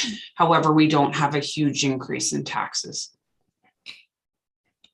You want to Yeah, comment? yeah, yeah, through you, Mayor. And yes, we do on a weekly basis look at funding opportunities. And I do recall back then, it was a council decision to do this, but there was no funding opportunity available. We did apply for funding. Oh, but I was we wrong. were- Sorry. yeah, We were turned down, so. That's right. That's Sorry, why Pat. we had Yes, to go the route we went. that's right. Any other questions? Councillor O'Neill? The debenture, how much of the total cost is the 3 million that is being funded through the debenture? Nicole, do you want to comment on that? Through you, Mayor. So the project cost is estimated to be $4 million. $1 million of that we have drawn from current reserves to pay for that. And the remaining $3 million is will be the debenture. So there will be a cost of borrowing each year. We don't have the final interest rate. We did initially back before I was hired. There were estimates done before the decision to go the debenture route were made based on the interest rates at the time, but we won't have a confirmation. I think it's in Pat's report until a little bit later, I think into December before we have the interest rates. And I think Mary Catherine, previous council had intended to put away as much as they possibly could in reserves to help pay for that and keep the debenture as low as possible. Okay, any Councillor Ainsworth? Are we over budget on this project? Do we know that? You want to comment, Troy? Through you, Mayor. I was speaking with the manager of Public Works and he informed me that we are right on target. So we are not over budget. So. Good to hear. Okay. Sorry. Oh, sorry, Mary Catherine. Just because we're going to be signing the papers. I know the debenture is over 30 years, but is there the option to make lump sum payments, or is it we sign and it's 30 years? Either Pat or Nicole's going to have to answer that one. Nicole, please. Pardon me? I said Nicole, please. Nicole? Through you, Mayor, my understanding of the way the debenture works is once we sign, there's no opportunity to do a lump sum payment. However, that is something that I can definitely send an email asking Infrastructure Ontario if that is an option. My understanding is it isn't, but I can definitely clarify that for you. Thank you. I'm ready to call a vote. You need to move I got to the read, seconder. I need to move, I do that too. Be it resolved that the Council of the Township of Alma-Calderman received the report of the acting clerk dated November 17, 2022 regarding the debenture for the Public Works Building. And further, that the council pass a bylaw to authorize the mayor and the treasurer to sign documents pertaining the debenture for the Public Works Building. Mover and a seconder. Councillor Booth, seconder, Deputy Mayor Stover. Further discussion? All in favor? That's carried. Next, we have 9.2, a report from Pat Kemp, acting clerk, dated November 17, 2022, regarding the meeting schedule for council and planning meetings for 2023. Pat, you want to take us through that? So first of all, I'd like to apologize to you. I pulled up a former report and that's why it has the wrong name on it. So my apologies. So basically what I did was take the schedule that we have used in the past. And just to make council aware, you do have the option if you want to change the day of the week you want to meet or the times. But if you do, then we would need to amend our procedural bylaw. So the list that I provided is based on what we've done in the past, the last 2 years that I've been here. And if council's okay with that, we can pass a motion to proceed and those would be approved. Or if council want to suggest other dates and times, we just need to pass amendment to the procedure bylaw in order to allow that to happen. Council also has the option to run with the schedule the way it is for the first, say, couple months. And then if you decide you want to do something different, at any time you can ask for the procedure bylaw to be amended. We would just give notice that we're doing that, and then we would proceed from there. Okay, I'll start the discussion on this and then we'll get everybody's opinion. You probably heard lots from our residents about, what time's better, da-da-da-da-da. And I think we have to respect those requests. At the same time, it's going to be, in my opinion, hard to get time that everybody can attend all the time. So having said that, I am fine with Thursdays meetings. I think we should have a meeting in Roseneath at least every quarter, and I believe that's in our procedural bylaw. So I think we should continue to plan to do that. I'm a little bit concerned about the having one in Roseneath only because of the Zoom capabilities. And I'm told it would cost $5,000 to $10,000 to put that in. And I personally think that we should give it a try, just going back to our old way of not Zooming them for those 4 meetings that are scheduled in Roseneath. And we'll find out how, from our residents, how they feel about that after we've had a couple, and maybe we will decide to do something different. But that's what I would suggest for the meantime. The planning meeting, I'm not sure why it's scheduled at 9:15. And I guess my only comment is, being in manufacturing and that type stuff in the past, to have a meeting start 15 minutes after the start of staff coming to work and finding out that the bridge has fallen in or the tree's fallen on the road and they can't get it fixed in time. And I'm just picking on stuff, whatever. There can be emergencies making it very difficult for staff to get to a 9:15 meeting. So, all I'm saying is, I'm not sure if 9:15 is a good time to start. And there's other different times that could be scheduled for. Meeting after hours, after business hours. I'm willing to try, to see how that works. I think a 5 p.m. start is probably the right time. I don't think you're going to find a perfect time, and I'm saying that before, but I think 5 p.m. is probably a good time. That gets our staff the opportunity to finish the day and, spend 10 or 15 minutes or whatever to get organized again.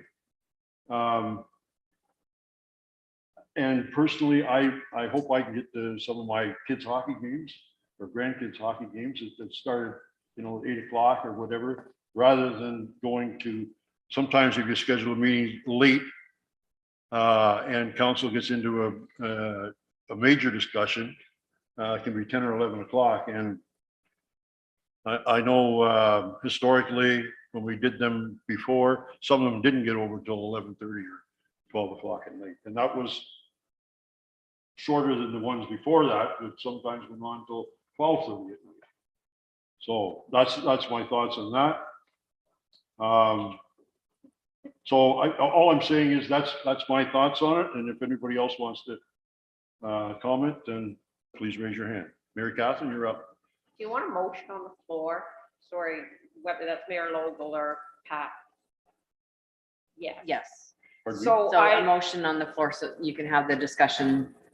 Oh, So you Okay. can make the motion that you want to review the meeting schedule and then people can provide their input. be it resolved. Okay, did I already start the other first one? Yeah, I did that. Be it resolved, the Council of Township of Alderman received the report from the acting clerk. Is that what you're asking for? Dated November 17th, 2002, regarding the meeting schedule for council and planning meetings in 2023.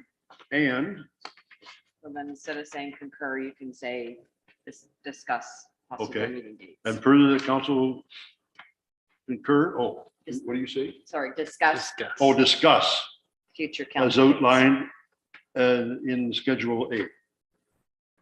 Thank you for that, Mary Catherine. Sorry. Can I amend the motion? Yep. I would have, sorry, when it's my turn. I would amend the motion that we should amend the procedural bylaw to allow for meetings at different times and also at a different location. I'm putting too much detail in the motion. We just need to amend the procedural bylaw, and then I'll wait to tell you what. You looking for a seconder then? Before we can discuss.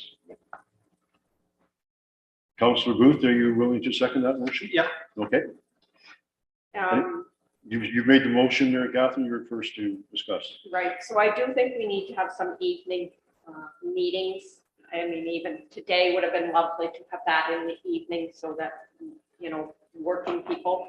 I know it's not all of your children work here and similarly long. So I do think evening things are good and we should do that. And for Rosemead, it says that we'll meet at the Olnwick Civic Center, but I think we should actually meet at the fire hall because I thought that worked very well when the lawyer, she was able to zoom in. It wouldn't be as good as the recording here, but that would work. It would have worked better if this computer was up there instead of down here even.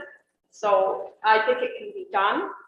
And I'm just going to throw this in, but I think it's actually budget. I think we should be looking at plug-ins for laptops and stuff at both locations so that we don't have tripping hazards. And Pat doesn't have to tell the poor fire chief 14 times. Not So you're asking that that be budgeted? Well, I'm just saying that we need to amend the bylaw, and those are my things I think should be considered when we're amending the bylaw. Okay. Deputy Mayor Stover. One of the, thank you, through you, your worship. One of the main topics I think with people is they want night meetings. And so I did my own little survey of all the municipalities in the county. We're the only one that has all day meetings. Most Crammy will start a meeting at 5:30 and go to, and then they'll do other meetings at 6. One, I don't know if it was Brighton or one of them, does have a meeting in the daytime, but for the most part, they are night meetings. So I think it's something that we need to swing into, and people are wanting them, and we just need to get that out to people that should it happen that we would like the public to sit in, and maybe it would be a good idea for some kind of a report on who does what meetings and how we can streamline it. You know, if we're having night meetings, do we need all the staff? Obviously, we do need some staff, but can it be done through more of through reports and then questions coming back? I just leave that up to you. So that would be my comments. The other thing is there would be conflicts for the third Thursday at night because they would be both again Araska meetings. So I did notice one of the municipalities did change a day that they met. So if that's something that could happen, be all part and parcel of the pie. Thank you, Deputy Mayor Stover. Any further comments? Councillor Ainsworth. Yeah, I just want to agree with everybody that we need to do something up there in Roseneath, and a lot of concerns that the South gets everything. So it's and I'm sure some of them are valid and some of them aren't. But yes, I think we need to do something in Roseneath, switch our meetings around, switch our times around. Everybody works shift work. Maybe 80% of the population probably does anyway. So it's going to be hit and miss. But we need to make the effort to go up there and show the whole community that we're trying to bond. Well, I think, and that's a very good point. And I think the fact that there was nobody elected from the north area is something that may help to address some of that. And if I could just take Joan's comment a little bit further, perhaps we should have staff look at what hours that people in Northumberland County hold meetings. Like, I don't know what Trent Hills does or anything else like that, but it would be interesting for staff, I think, to provide that. And there is another concern that we should all be thinking about, and that is how staff are remunerated, you know what I'm trying to say, for that, because that would be not in their regular hours. Would you like to comment on that? Sure. Yeah, through you, Mayor. Yes, I have no problem providing the report for that. I have talked at the CAO level meetings regarding meetings and night meetings and afternoon meetings. And we have discussed staff compensation on that. So I have no problem providing a report to council, and you'll have a better idea of what is out there and what staff, what their rules and the process is for staff. So I can do that for council. Thank you. Councilor Rainsford. Yes, Your Worship, can we ask staff to give us a report on what it would cost for the proper cameras and microphones and stuff For up in Roseneath?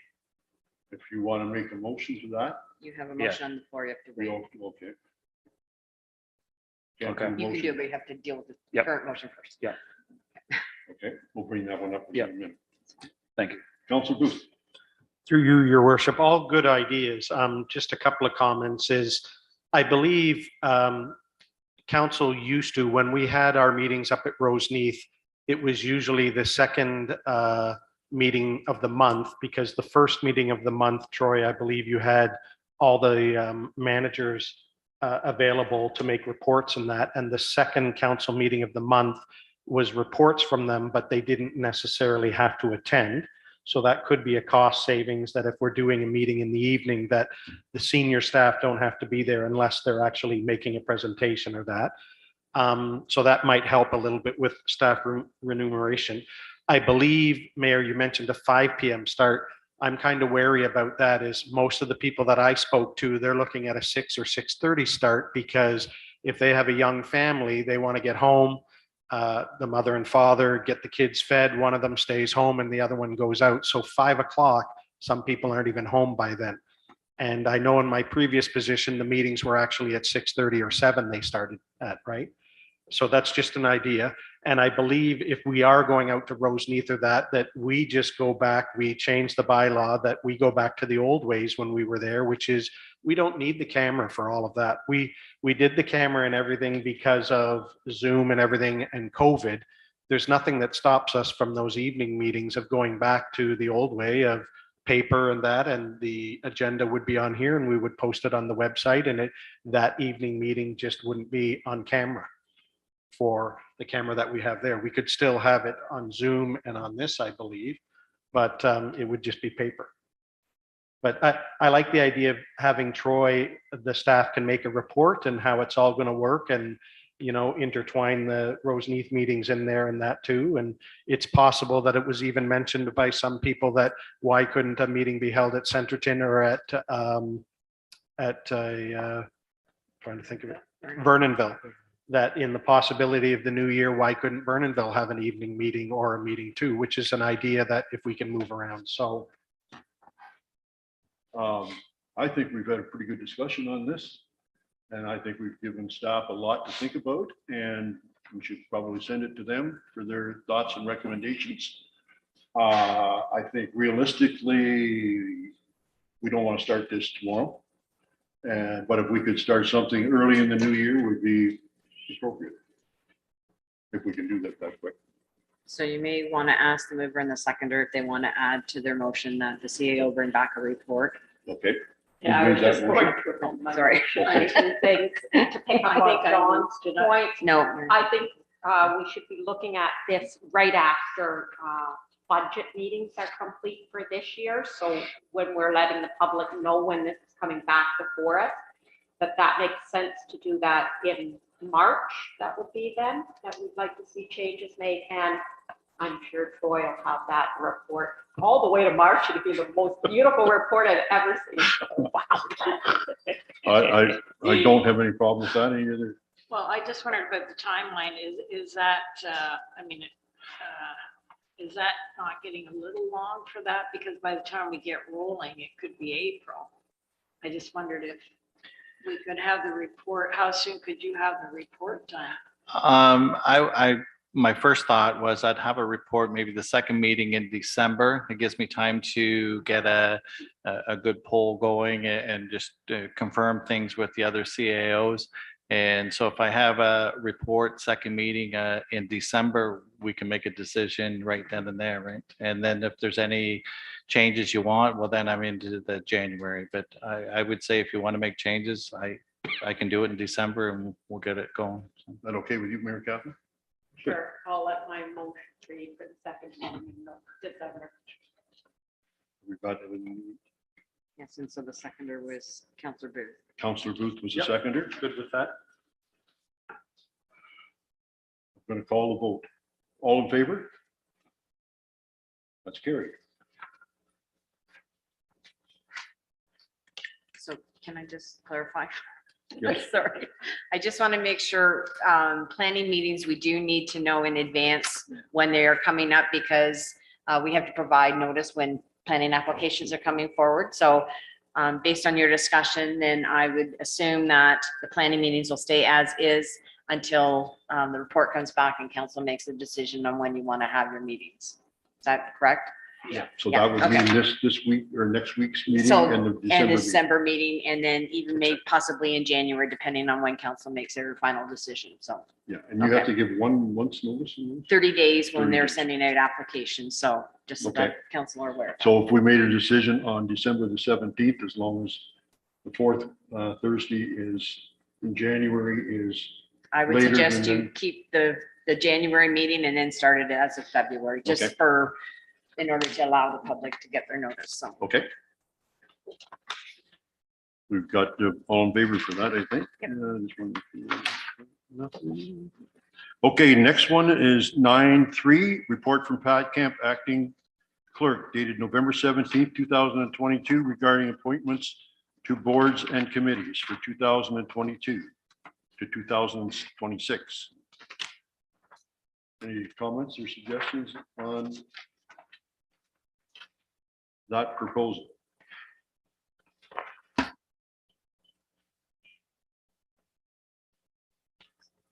just to Go make ahead. council aware, so we did send out notices to anyone who's currently sitting on a board as a non-elected member. They have been notified. The deadline for submissions is November 25th, in case anybody that you know is interested in sitting on a board or committee. The council appointees, you would do that either today, make your recommendations, and I can bring the bylaw back for the meeting on December the 1st. So Okay. Any thoughts or comments on that? Councilor Ainsworth? Your worship, are we saying that we are going to appoint people for these committees or just, Go ahead, Pat. I think I know the So answer. just for clarification, are you Yes. talking about the non-elected people, or are you talking about the council representatives? council? Okay, so council can either do that today, or you Yeah, we're can gonna do do it at that your today. next meeting. Okay. The non-elected though would be done at your December 1st meeting, and we would do that in closed session just because there'll be a number of applications coming forward and you may have some questions and comments about specific people, and we don't want to deal with that in the open public. You would be appointing them by bylaw, and that would be done in the public. Thank you, Pat. Any other comments? Councilor Booth? Through your worship, just concurring with what Pat's saying, especially for the Lower Trent and the Ganaraska, and I'm not sure about the physicians recruitment when their next meeting is, but some of these meetings, for example, the Ganaraska is tonight, right? So I would still attend tonight if I'm not on that committee, and then I believe, Pat, you send an official letter to them, don't you, saying who the township representative is? So if we don't do that today and it's done in December, then it won't be taking effect until January. So We're gonna some do of these are today. time critical. We're going to do it today. Okay, thank you. Further, oh, Mary Catherine? To what's sitting there, the library board, it was only recently that there were 2 council representatives. I feel it'd be appropriate to change that back to 1 council representative. And where it says 5 non-elected, that should be 5 plus. I don't know if there's, I don't think there's a maximum. I think it just says at least 5 members. Oh, sorry, you just say there, in 2022, there were, okay. And then I would like to make a motion, but I'm not sure. Are we, through you, Mayor Lowell, can I make a motion at this point? I'd like another comment if I could. Can I do that? Okay, so you should be getting the motion on the floor to discuss. Oh. I'm a little bit confused. We're gonna Yeah, I have to straighten that out. I'll read the motion then. Be it resolved that Council of the Township of Allen McCalderman received the report from the acting clerk dated November 27th, 2022 regarding appointments to boards and committees for 2022 to 2026. Do I have a mover and a seconder? Moved by Councillor Booth, seconded by Councillor Ainsworth. Further discussion? Councillor O'Neill. I did mention about the library board. I'm happy enough with most of what is here. The Parks, Recreation and Culture Advisory Committee, I would like to see that mandate clarified, and I would like to see that in a special meeting. And I think, I don't even know if it's a special meeting. Tell me what I'm supposed to say, Pat. But a meeting where we look at and review the committees and potential new committees and the mandates for those committees. So through you, your worship, we do have a terms of reference for the Parks, Rec and Culture Committee. And my apologies, I should have attached it to the report so that council is aware of that, but we can bring that forward. Right, but could we have a meeting also where we're looking at potential new committees? Because if you look at Hamilton Township, for example, they have many different committees than we do. Mike was talking today in his presentation about the wealth of knowledge that we have in this community. Somebody else mentioned about the water bottles. There's people who want to be on these committees, who want to be giving feedback on the environment or on housing or on, and also with the Parks and Rec one and their mandate.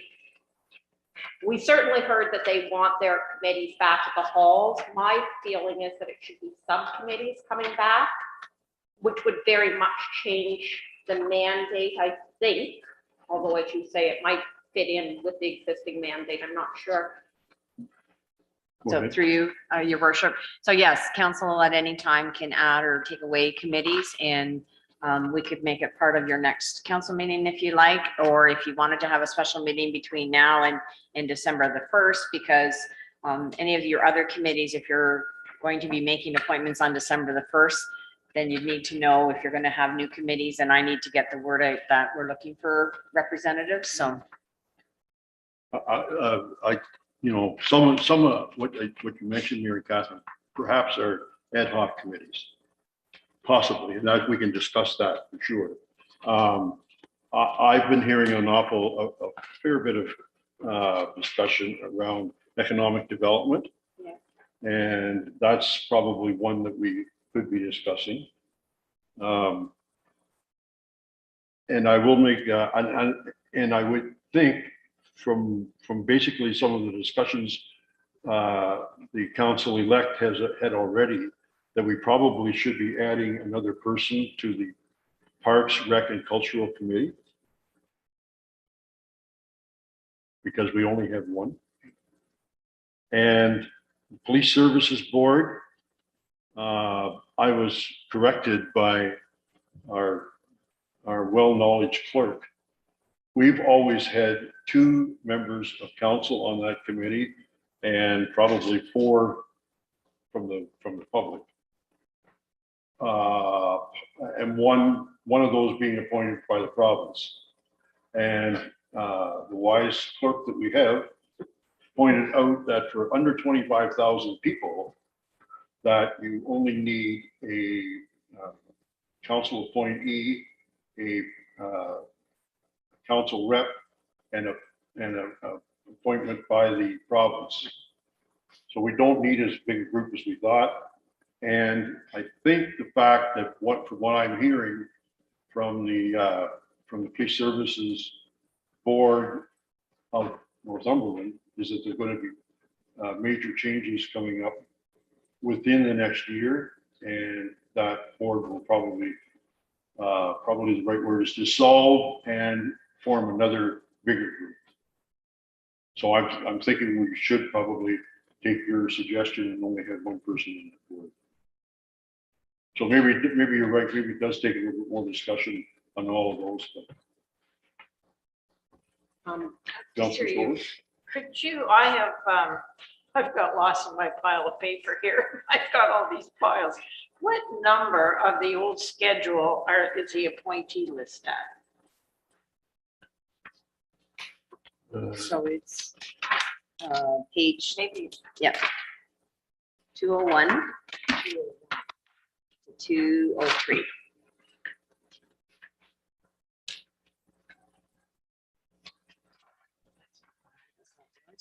On the previous one that I have at home, it was 145. 145. Ah. It wasn't that far away. Thank you. Sorry.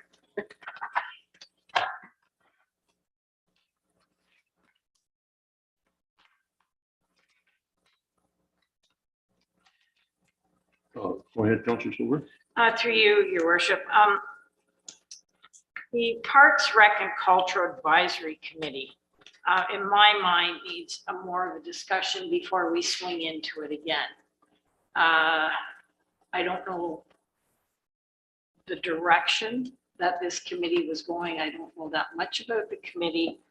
I've been reading some of the minutes, but I would like to not appoint anybody at this time and wait for more of a discussion, maybe to tie it in with Councillor O'Neill's discussion with looking at the boards, the subcommittees.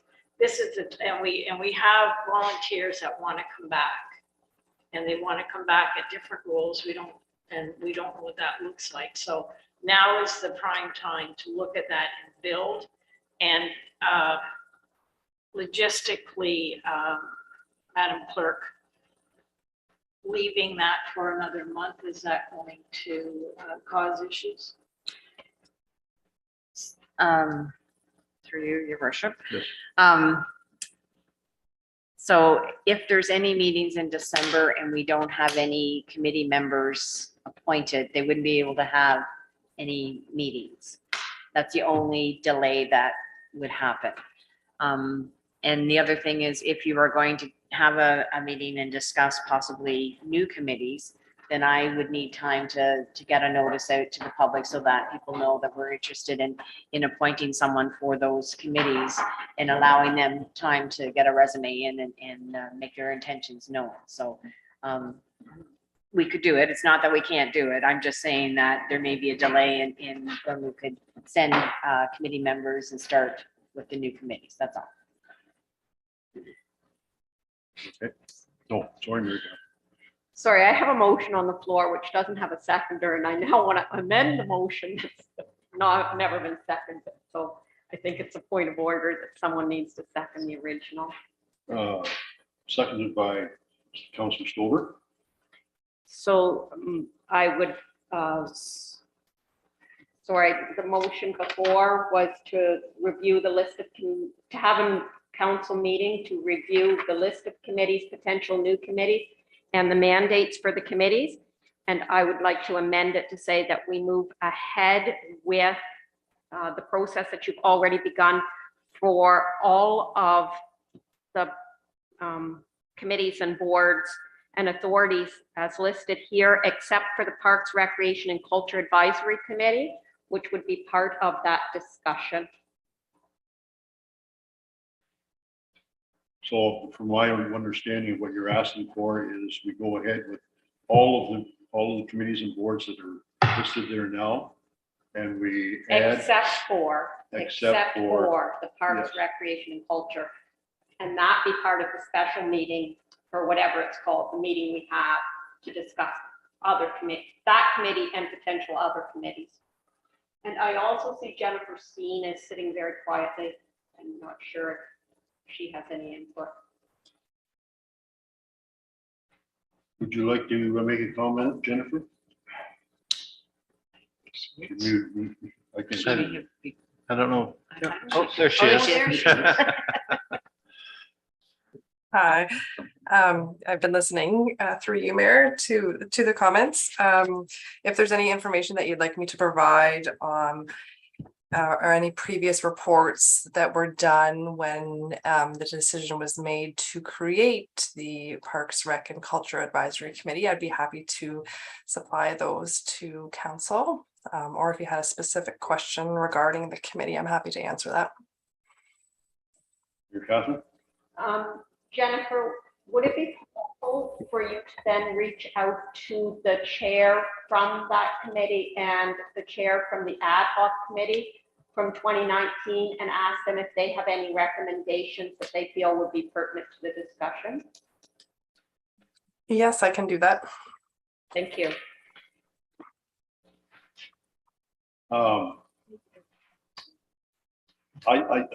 Particularly for the Parks and Rec one, what I've heard is there was confusion as to what they were, from council as to what was expected of them.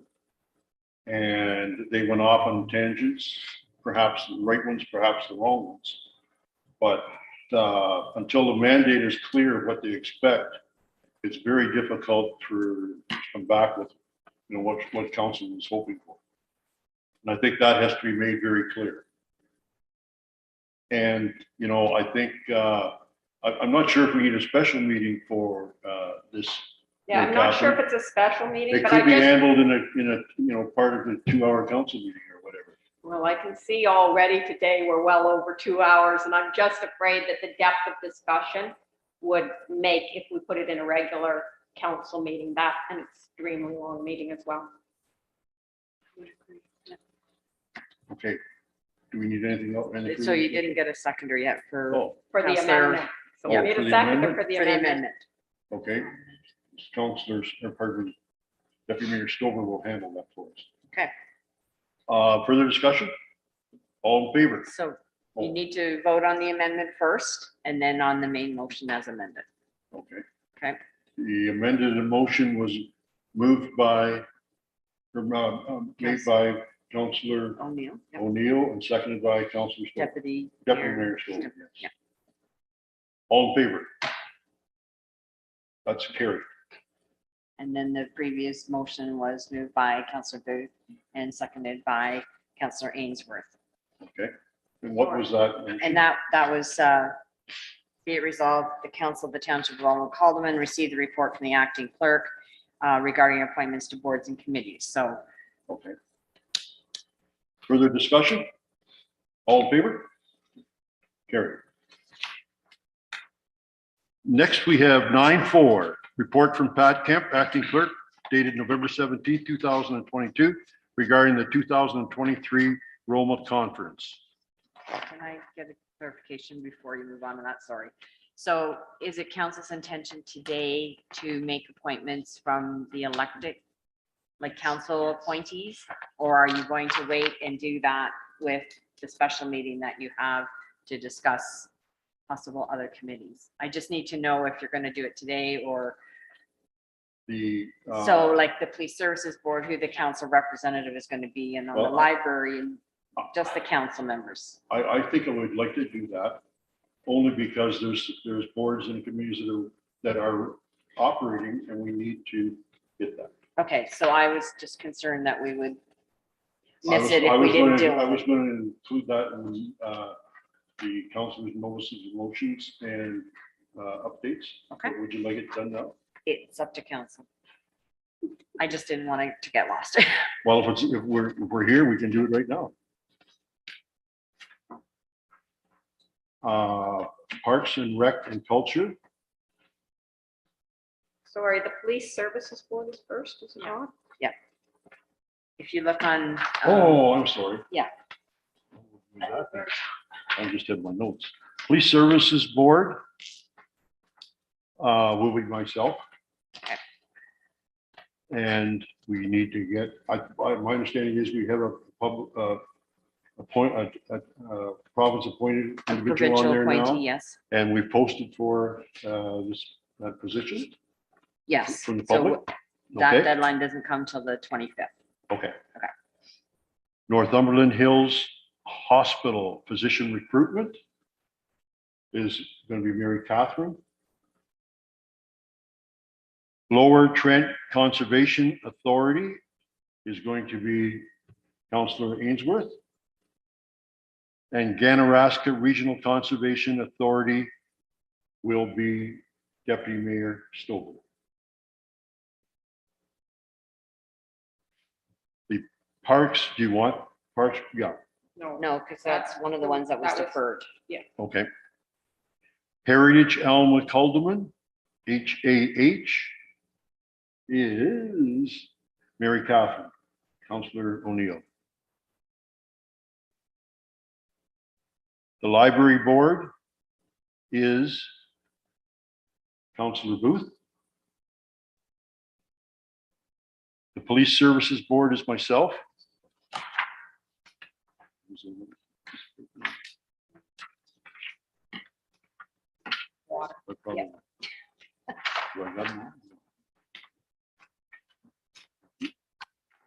And the Grafton Water Committee is Deputy Mayor Stover and Councillor Booth. And if we add some more information on Parks and Rec and Culture, we'll announce the committee leaders then, not committee leaders, committee representatives and other boards as well. Okay. So then you just need a motion to Accept. accept the, Yes. So we need a motion to accept the board council And- appointee. council appointees for the boards and committees. I have a mover and a seconder for that, please. Councillor Ainsworth. Councillor O'Neill. Further discussion? All in favor? That's carried. Thank you. That's probably good. This is good right there then too.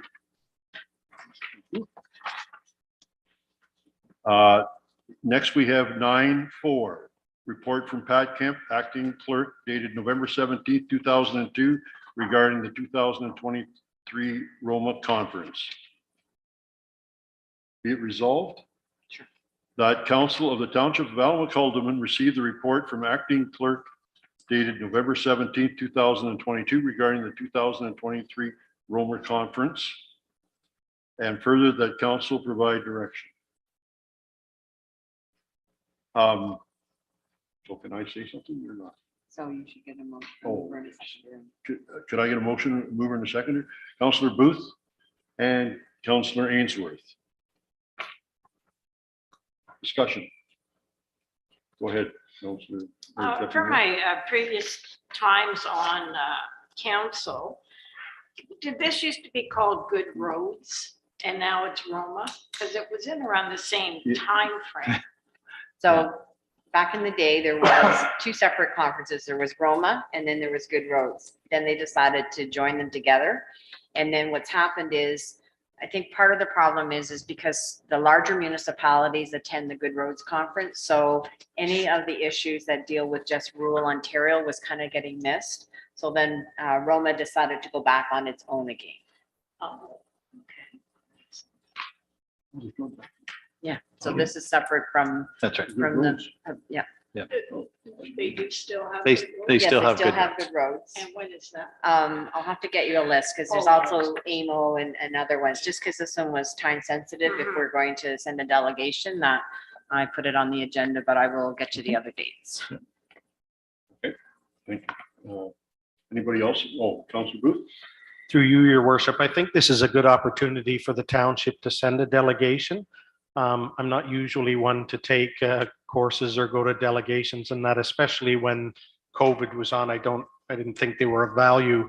But I think this one, now that you can actually request a delegation, it might be a good idea that we, the town, if we can send a delegation there, we can ask to speak with the Municipal Affairs and Housing Minister, Mr. Clark, regarding the Lakeport Beach issue. That is, I'm sure all of us, when we were out there with the public, have a strong view on that. We might be able to have, I'm not sure, Pat, what you get, 10, 15 minutes to present to them, that we can have his ear for 10, 15 minutes to tell him how we feel about that because of the strong issues and feelings around that. So, and I think that would include staff would go to that too, I think, wouldn't it, Troy? Or Yeah, that's correct. I would attend, and our senior planner would attend. Any thoughts on that? Go ahead. I'm just wondering, this is a good idea, and I agree with Councilor Booth through you, Your Worship. I'm wondering what other conferences are out there, and is it just one conference per year that a councillor would go on, or just how does that work? So through you, Your Worship, I looked for a written policy and wasn't able to find one on how many conferences council has the ability to go to. In some of my former municipalities, they were allowed to go to 2, but it all depends on the municipality. Speaking with Mayor Logal, he indicated that it was one, I believe, that council members were entitled to go to. So there is the Roma Conference, there's Good Roads, there's AMO, and there's Eastern Ontario. That was the one I always found very helpful. I remember too, at that time, we were, through you, Your Worship, we were given a lump sum to put towards our learning. So I don't know if that's. I no, think, we're not- I think, we're not I getting think, any further ahead. as I recall, Deputy Mayor, the intent was to give them, stay within budget, but $3,000, $4,000, $5,000. And if you wanted to go to Eastern Ontario and thought you could do it cheaper by driving back and forth every day rather than getting a motel, you could do that. But that's getting into budget Yeah. too. But I think it's important that we discuss that. Councillor Booth? through you, Your Worship, we, and I can see Nicole putting her hand up, just to inform this council, we did cut back on the training and that because of due to COVID and that. And I believe, Nicole, you can confirm if I'm right, we had $5,000 in the budget, I think, this year for council, and we've probably used 1,500, I believe. I could be wrong. And it used to be up at 7.5 or something. So this might be a unique opportunity that we could probably, if you're booking the hotels and signing up this year, you could use some of that council money from this year that was not used. And then next year, Deputy Mayor, that's a totally different budget issue, is we will decide as council what our budget will be, whether it would be $1,000 per council or $1,500 per councillor, depending on what we set. But all of the budgets the last 2 years were cut due to COVID for training. Nicole, do you have a comment? Yes, through you, Mayor. I just wanted to make note that we have a remuneration bylaw for council, and the current bylaw in effect is 03-2022. And item 8 in that states that the following expenses shall be paid to elected officials for attendance at conferences, workshops, seminars, and other such, up to an annual amount of $3,000 each. And that includes registration, accommodation, parking, mileage, meal reimbursement, per diem, and mentions a companion program banquet ticket. So for each counselor, my understanding of this bylaw is it's $3,000 max. And in answer to Councillor Booth's question, I would concur. I can't tell you the exact amount, but I do know that council expenses for conference and workshops were we're way down. There's very minimal expense in the current year. Thank you. And I guess I would like to comment, particularly when we have, several members that haven't been on council. I think it's really important that you do get the opportunity to attend some of those meetings. They're always different, but they're a lot the same too between one and the next, because they're, put on by the different groups, but they're all put on by the province basically, or have their thoughts on them. So I think if you get to one a year, then you'll be a lot more educated than you are today. So, and I'll make another comment. You can go to more than one delegation, or you can request for more than one delegation. You're not guaranteed any. So, and historically, I don't know, it's about half and half, I think, that are accepted basically. And it depends how busy they are, because they'll probably get lots of delegations for this time, only my guess, but it'll be to do with the housing and but my other comment was, and I think Troy and we went through this once, and I'm not sure if we ever got it. There was my understanding, the Ministry of Transport has a ruling on municipalities that can reduce or add to their speeds. Reduce is basically what. And my recollection is, if you were recognized as a municipality, then you were able to put one sign up, and I'm exaggerating here, but half a dozen signs like you see in Trent Hills and the municipality of Port Oak, stating that unless otherwise posted, the maximum speed will be 50 kilometers or 60 kilometers, whatever the municipality decides. But my recollection of that is we weren't allowed to fall into that group because we are not registered as a municipality. We are registered as a township. And I would like someone smarter than myself to investigate from staff and find out if that in fact is true. You want to comment on that? Well, yeah, just through you, Mayor. Yeah, and I agree. That is the information that I was told too upon amalgamation in 2001. The way it was registered, it doesn't enable us to do a blanket speed reduction on our roads. So maybe with the help of Pat, we can look into it further. But I've always been told the same, for years, because we've always had that interest of putting a blanket speed limit on our roads instead of, putting all these signs up. But we were always told that we were unable to, just the way we were registered during amalgamation. And so we'll look at. In my opinion, that would be another appropriate request for delegation to the Ministry of Transportation. So what do we want to do? Your Worship, Oh, I'm sorry. Maybe a financial question. Each conference each person goes to, I'm looking at the rooms and everything else. If we all wanted to go, can we afford for all of us to go? My thought on that would be, if everybody wanted to go to only that one, we could do that. However, it's probably more advantageous to some of us to go to one and some of us to go to another, and because we can pass a lot of that information. And you would be no cost because you would be going through the county, I believe. I would be going through the county, and normally So that would in be past, I've went for a county on one and a township on a different one. well. Does everybody? Well, first of all, do we have to approve it in the budget before we go, or should we just, Nicole?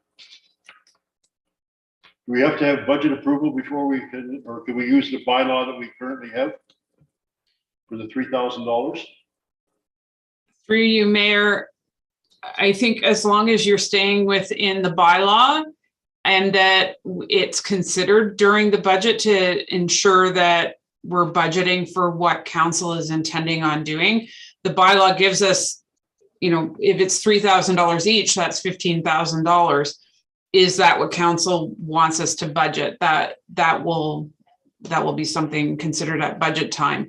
If you're planning on going to something and it's within the bylaw, then there's no reason that you couldn't pass that, and we would just ensure that we put that into the budget. Okay, thank you. Councillor Booth?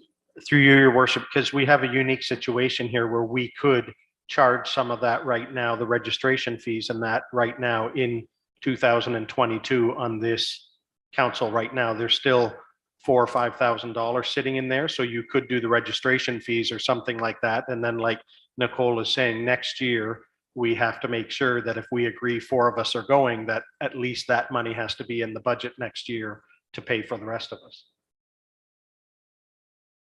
Everybody fine with that? Okay. I guess personally, if I can state it, I would go to this conference if we were able to get delegations. But if we're not able to get delegations, then I probably won't go. Is that feasible to get responses back in time for that? Or? Typically, you'll ask for them, but you won't get your response back until almost a week before the conference. Okay. So if you were to attend and you wanted to stay down there and us register you, then I'd have to do it now. Okay. Just I'll have to think about it.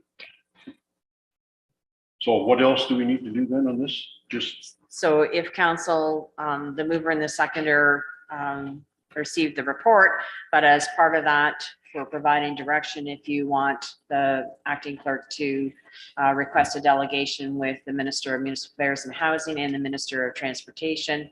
I just need that direction. I'll include it in that motion. okay. And then if council members want to attend, you just need to let us know and we can register you. Okay. And what about the investigation to find out what the difference is between municipality and a. So that would be the MTO when I thought. Yeah. Yeah. So Okay, I'll, so that's all part of that? It would be all part of it. Okay. Yeah. So who's the mover and second? moved by Councillor Booth, seconded by Councillor Ainsworth. Moved by Councillor Booth, seconded by Councillor Ainsworth. Any further discussion? All in favor? That's carried. And that will tie into your staff, right? Troy, like you said, if that there's certain critical staff are attending to. That's correct. Okay, thank you. Next, we have a report from Troy Gilmore, CAO, dated November 17th regarding the coronavirus COVID-19 immunization policy. You want to tell us a little bit about that? Yes, through you, your mayor. This is a policy that was adopted by council in October of 2021. We did create it and we enforced it to make sure everyone who was employed at the township was safe. Going with the times now, I believe it's time to make some changes. Out of the 7+1 municipalities, one being the county, they all are suspending this policy. So they're not dropping it. They still believe in it. They're just suspending it so they can implement it at any given time and go back with it. Right now, the main concern is respiratory virus. Not saying that COVID and stuff still isn't out there. However, they just feel it's time, and I've consulted with the CAOs, the health unit, and the advice is all the same. Just it's time to suspend this policy right now. Again, not delete it or get rid of it. We're just suspending it. So I brought it forth to council to suspend it effective immediately. And yeah, we'll go from there. So I'll answer any questions that any you, Troy. council may have. Does anybody have any questions or comments on this report? Councillor Ainsworth? Okay. Be it resolved that be resolved that council of the Township of Allen McCullum received the CAO report, and further that the county approved that the health and safety policy HS2-31 coronavirus COVID-19 immunization policy be suspended effective immediately. Could I have a move in a second? Moved by Councillor Ainsworth, seconded by Deputy Mayor Stover. Any questions or comments? Councillor Ainsworth. Yes, Your Worship. I want to question, is council classified as employees? In our policy, it does state staff, council, and volunteers. So yes. Go ahead. And we also had an additional policy that was passed, and that referred to people that were delivering supplies and stuff to the municipality Mhm. at that time too. Further questions or comments? Would that policy need to be suspended? Yes. Yes. So Should we? It's a separate policy. I never thought of it until just Yeah, now. Sorry. yeah. But So can we amend this proposal to add that one as well? And as long as Councillor Stover, I believe that made the motion. Councillor Councillor Ainsworth Ainsworth did it, I'm made it. sorry. Deputy Mayor Stover seconded. Are you okay with that amendment? Could you reread it? So it's to suspend the policy, the existing policy, and add in the policy regarding suppliers, that it would be suspended as well. Are you okay with that? Yep. Okay. Councillor Stover, you're okay Yes, with seconding that? Further discussion? All in favor? Carry. Oh, keep Mary moving Beth? by further discussion. Would that, 2 points, 1, recall of employees, and 2, is there anything regarding ventilation, since that is something I'm hearing quite a bit of direction about? Do we have anything on the status of our buildings and ventilation? Through you, Mayor, I'd like to do in 2023 a complete study of all our facilities for a number of reasons, ventilation being one, accessibility, obviously. So that will hopefully come in the new year. Thank you, Troy. Do you have another comment? I believe, I don't even know for sure, but I heard that there were employees who were impacted by that policy. Are they reinstated? Is that what you're saying today? I don't think so. It's That's what we're saying. Probably for a closed session meeting. Go ahead. Okay. All in favor? What do Did you you think? get that? We'll be in favor still. Thank you. We're going on to communications. And we have 10-1, which is a graphic communal water committee meeting minutes of September 21st, 2022. And could I get Motion to. the motion? Be resolved that the Grafton Communal Water Committee meeting minutes of September 21st, 2022 be received and filed. Moved by Councillor Booth and seconded by Councillor O'Neill. All in favor? Carried. Next, we have an amendment to the agenda. This was added on, and it's correspondence from Doug Ford, Premier of Ontario, dated November 14th, 2014, 22, regarding congratulating Mayor-elect on recent election.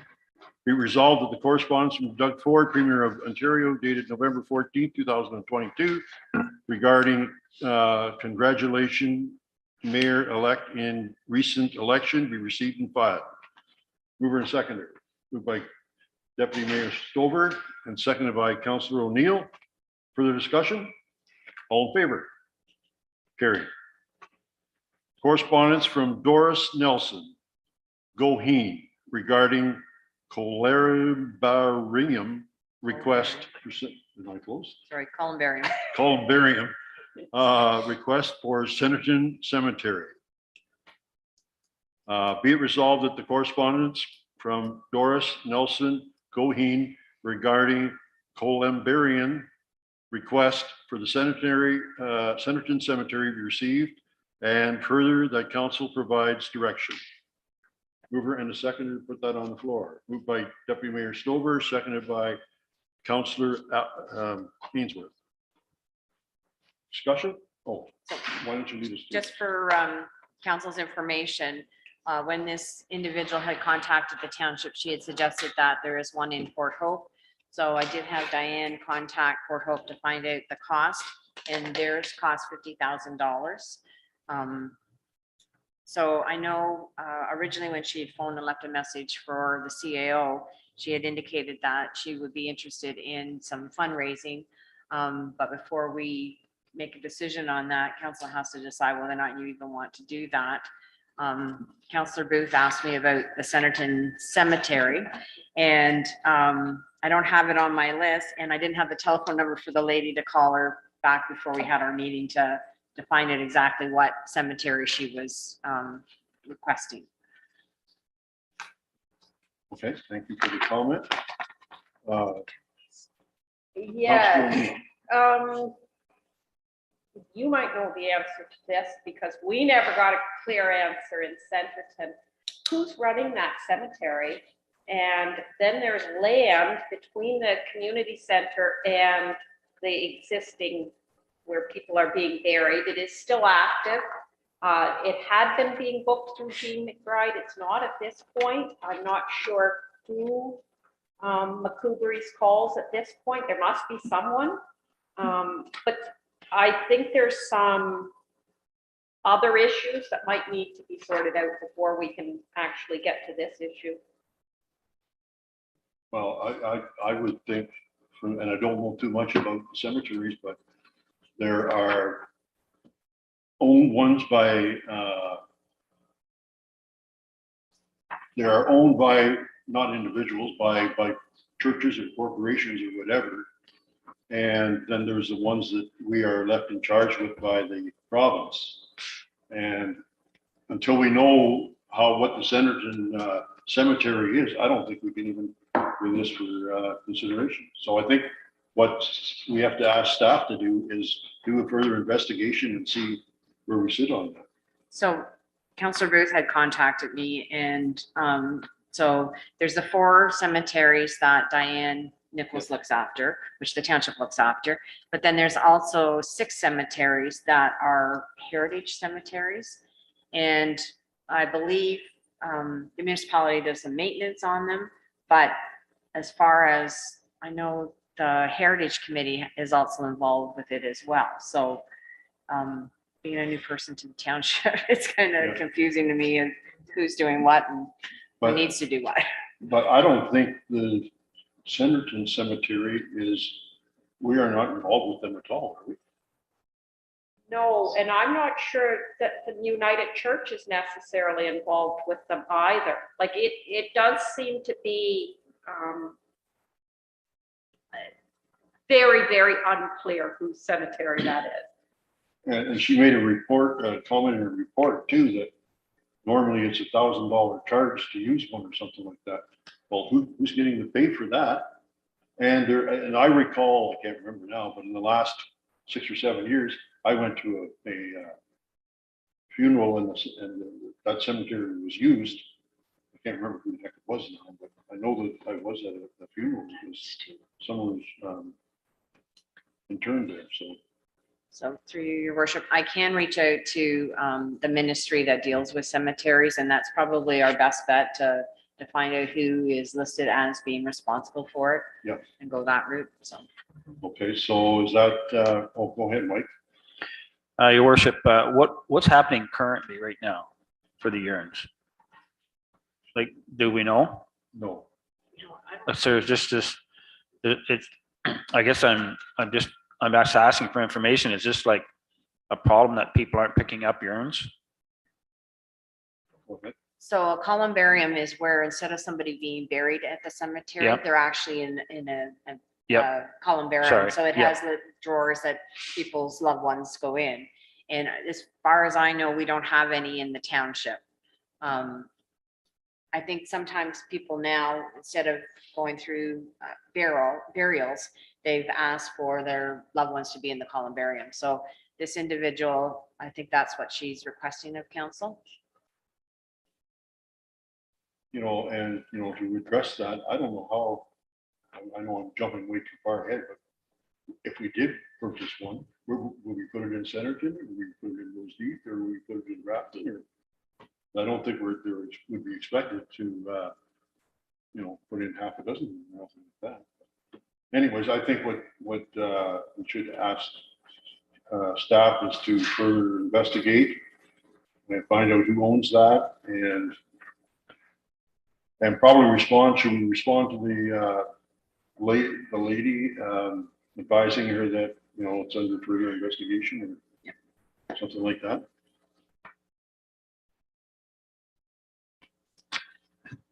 So we have a mover and seconder for that? Yes, Deputy Mayor Stover and Councillor Ainsworth. So that was to receive it and then to direct staff for further investigation. Yep. And contact Mrs. Coheen and let her know. Yep.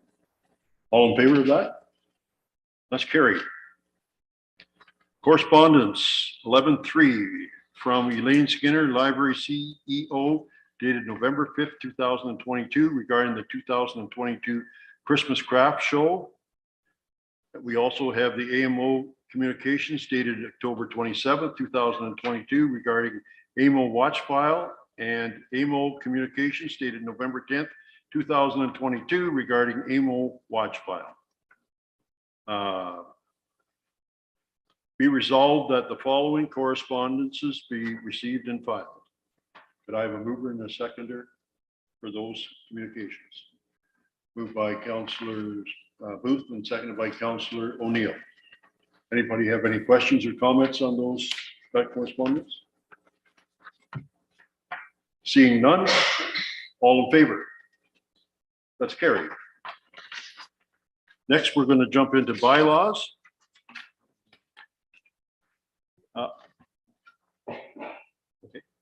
Okay. First bylaw is 12-1, bylaw number 122, 2022, being a bylaw to appoint Pat Kemp as the clerk for the corporation of the township of Ellenwood Calderwood. Be resolved that bylaw number 122, 2022, being a bylaw to appoint Pat Kemp as the clerk for the corporation of the township of Ellenwood Calderwood, be read and deemed to be passed the 17th day of November, 2022. Could I have a mover and a seconder for that? Moved by Councillor Booth, seconded by Councillor Ainsworth. Further discussion? All in favor? Carry. Bylaw number 123, 2022, being a bylaw to authorize the mayor and treasurer to sign documents pertaining to a debenture issued by Infrastructure Ontario for the addition to the Public Works building in Centerton. Be it resolved that 123, 2022, being a bylaw to authorize the mayor and treasurer to sign documents pertaining to a debenture issued by Infrastructure Ontario for the addition of the Public Works building in Centerton, be read and deemed to be passed this 17th day of November, 2022. Mover and a seconder, please. Moved by Deputy Mayor Stover, seconded by Councillor Booth. Further discussion? All in favor? That's carried. Bylaw number 124, 2022, being a bylaw to appoint a committee of adjustments in the Township of Ellenwood Calderwood for the year 2022, 2023 for the Municipal Council of the Township of Ellenwood Calderwood. Be it resolved that bylaw number 124, 2022, being a bylaw to appoint a committee of adjustment in the Township of Ellenwood Calderwood for the year 2022 to 2023 for the Municipal Council of the Township of Ellenwood Calderwood, read and deemed to be passed this 17th day of November 2022. Could I have a mover and a seconder for that? Moved by Deputy Mayor Stover, seconded by Councillor Ainsworth. Any questions or discussions? So in Councillor our- O'Neill? Thank you, Mayor Mogul. In our training the other day, I asked Jennifer about her feeling on a committee of adjustment, and she did seem to think it was a good idea to include people that were not necessarily the same as council.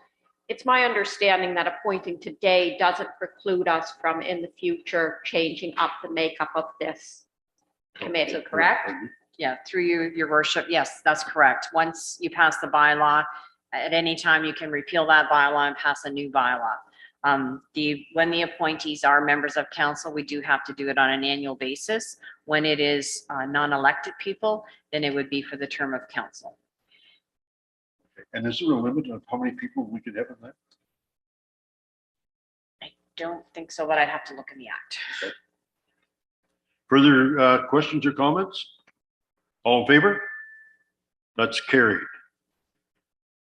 12.4, bylaw 125, 2022, being a bylaw to authorize the signing and execution of an acknowledgement and direction for the registration of PIN 51120-1181 LT, being Alnwick Avenue on Plan 438 in the name of the Corporation of the Township of Alnwick Alderman. Be it resolved that bylaw number 125, 2022, being a bylaw to authorize the signing and execution of an acknowledgement and direction for the registration of PIN 51120-0081 LT, being Alnwick Avenue on Plan 438 in the name of the Corporation of Township of Alnwick Alderman, be read and deemed to be passed the 17th day of November 2022. Mover and a seconder. Moved by Councillor Booth. And we'll have a seconded by Deputy Mayor Latchford, or Deputy Mayor Stover. You've got a different name every time he talks to you. Well, You got deputy mayor. put that thing on so I can see it. Okay, any questions or comments? Councillor Ainsworth.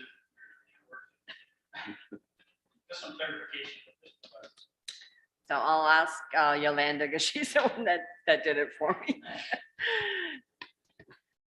Okay, so this is pertaining to a parcel of land, which is allocated as that PIN number that was mentioned.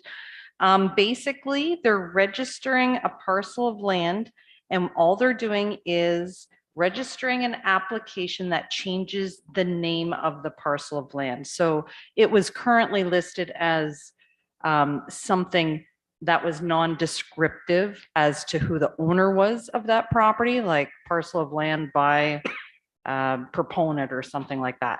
So now they're wanting to actually have that parcel of land under and registered to title under our name, which it belongs to us. Now that piece of land in the next bylaw is a part of that other bylaw that we're going to be registering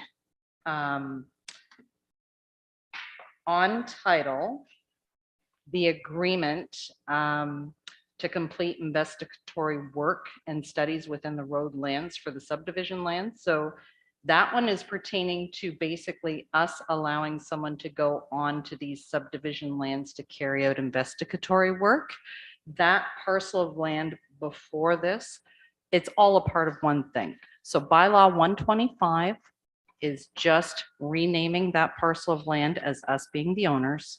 And then bylaw 126 is having to do with that same parcel of land, allowing these people to enter the lands to do investigatory work for a subdivision purposes.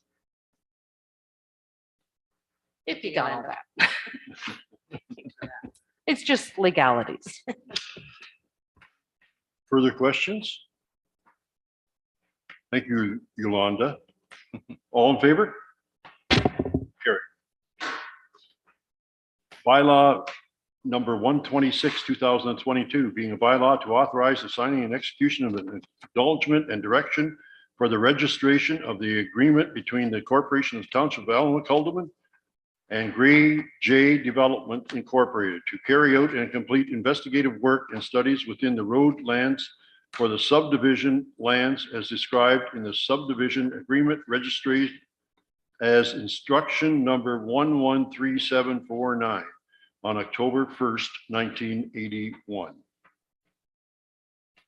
Be it resolved that bylaw number 126, 2022, being a bylaw to authorize the signing and execution of acknowledgement and direction of the registration of the agreement between the Corporation of the Township of Alma-Culdeman and Gray J Development Incorporated to carry out and complete investigative work and studies within the road lands for the subdivision lands as described in the subdivision agreement register as instrument, number 113749 on October 1st, 1981, be read and deemed to be passed the 17th day of November 2022.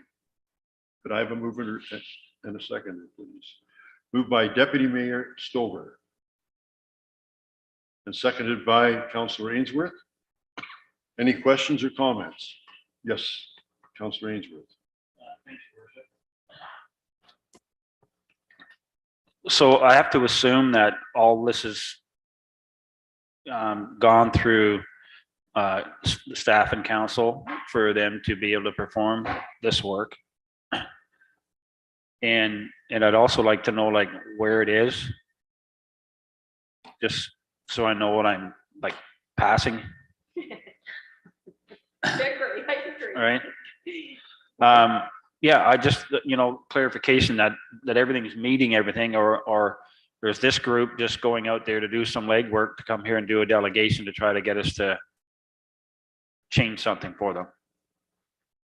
We're going to ask that of Yolanda.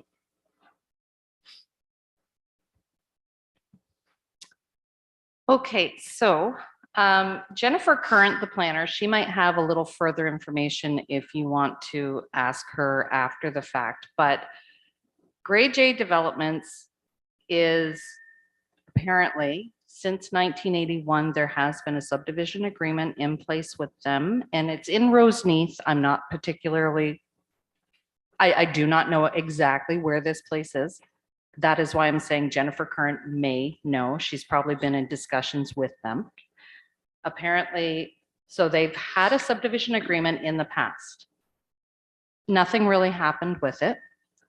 They're now coming back to do investigatory works, and they're just asking us to sign off on an acknowledgement and direction saying that we allow them to go on to the road allowance portion of it to perform these investigatory works. That is all that's happening at this point in time. Anything that is going to be coming forward will likely be coming forward through the planning department. And do you know if that involves a 10 or 12 lot for subdivision? No, I'm not aware of how large this subdivision is going to be. I'm not sure where it is exactly. I could answer that if I knew that we're both talking about the same It's in thing. Roseneath, that's all I know.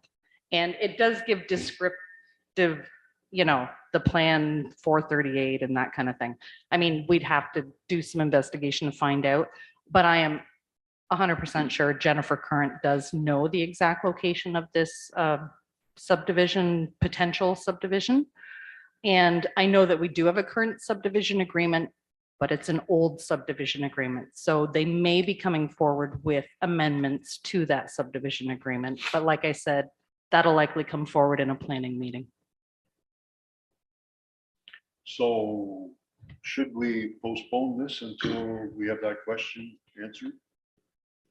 I mean, Or what is the problem if we, this is just preliminary works. It's nothing really, it's just an investigatory process that they're going to go through. And then I'm sure they're probably coming forward to the township anyway. So anything to do with the planning and a planning application will come forward before council through the planning committee. So is it necessary, can we approve this then? or I should would say we- yes. You would say Yep. yes. Okay. Go ahead. Councillor. Yes, your worship. I just kind of wonder if we allow them to do this stuff, it's like we're setting ourselves up for having to say yes in the long run. So I would like to see it deferred until we get more information on it.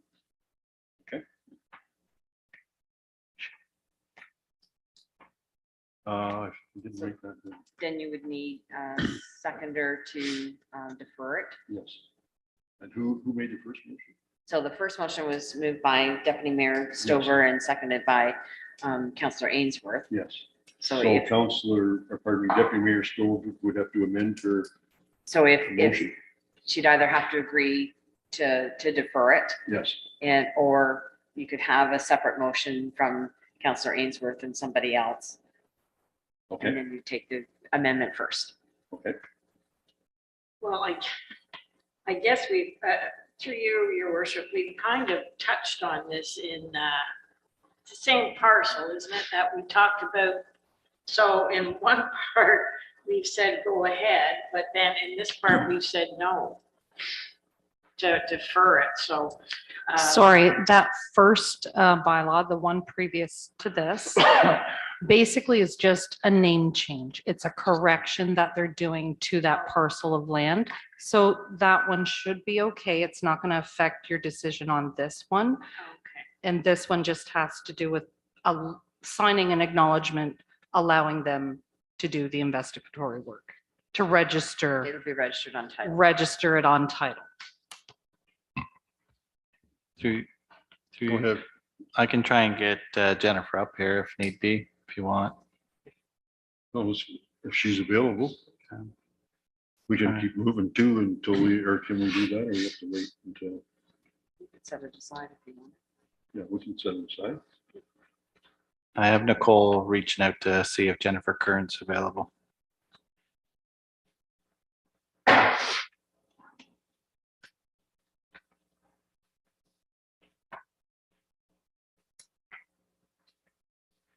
I just, again, Your Honor, I just feel that it just seems like there's a lot of, for me to, it's unanswered. I'd like to know what they're investigating, what it is and what the lots are, what the subdivision was and. Yep. And we're all learning. Yeah, So, absolutely. but perhaps if when you're reading this stuff, you have that type of question, you should probably contact Yolanda or whoever, or maybe Troy even, and they would give you direction to talk to the planning department and have that resolved before we come to the meeting, if possible. But it's a good question. Yeah. Any luck? Pardon me? Nicole just went to her office. Okay. Well, if you want, we can move on until she comes back. What do we have to do? You could just set it aside, like, Okay. We'll set that aside and we'll move on to, what I'm trying to do is get through this before 4 o'clock so that we can win the closed session. Because I want to get out of here by 4:30 at the latest, because I want to end the ceremony. And so I have a couple things that announcements and notice should go under announcements and notice of motions.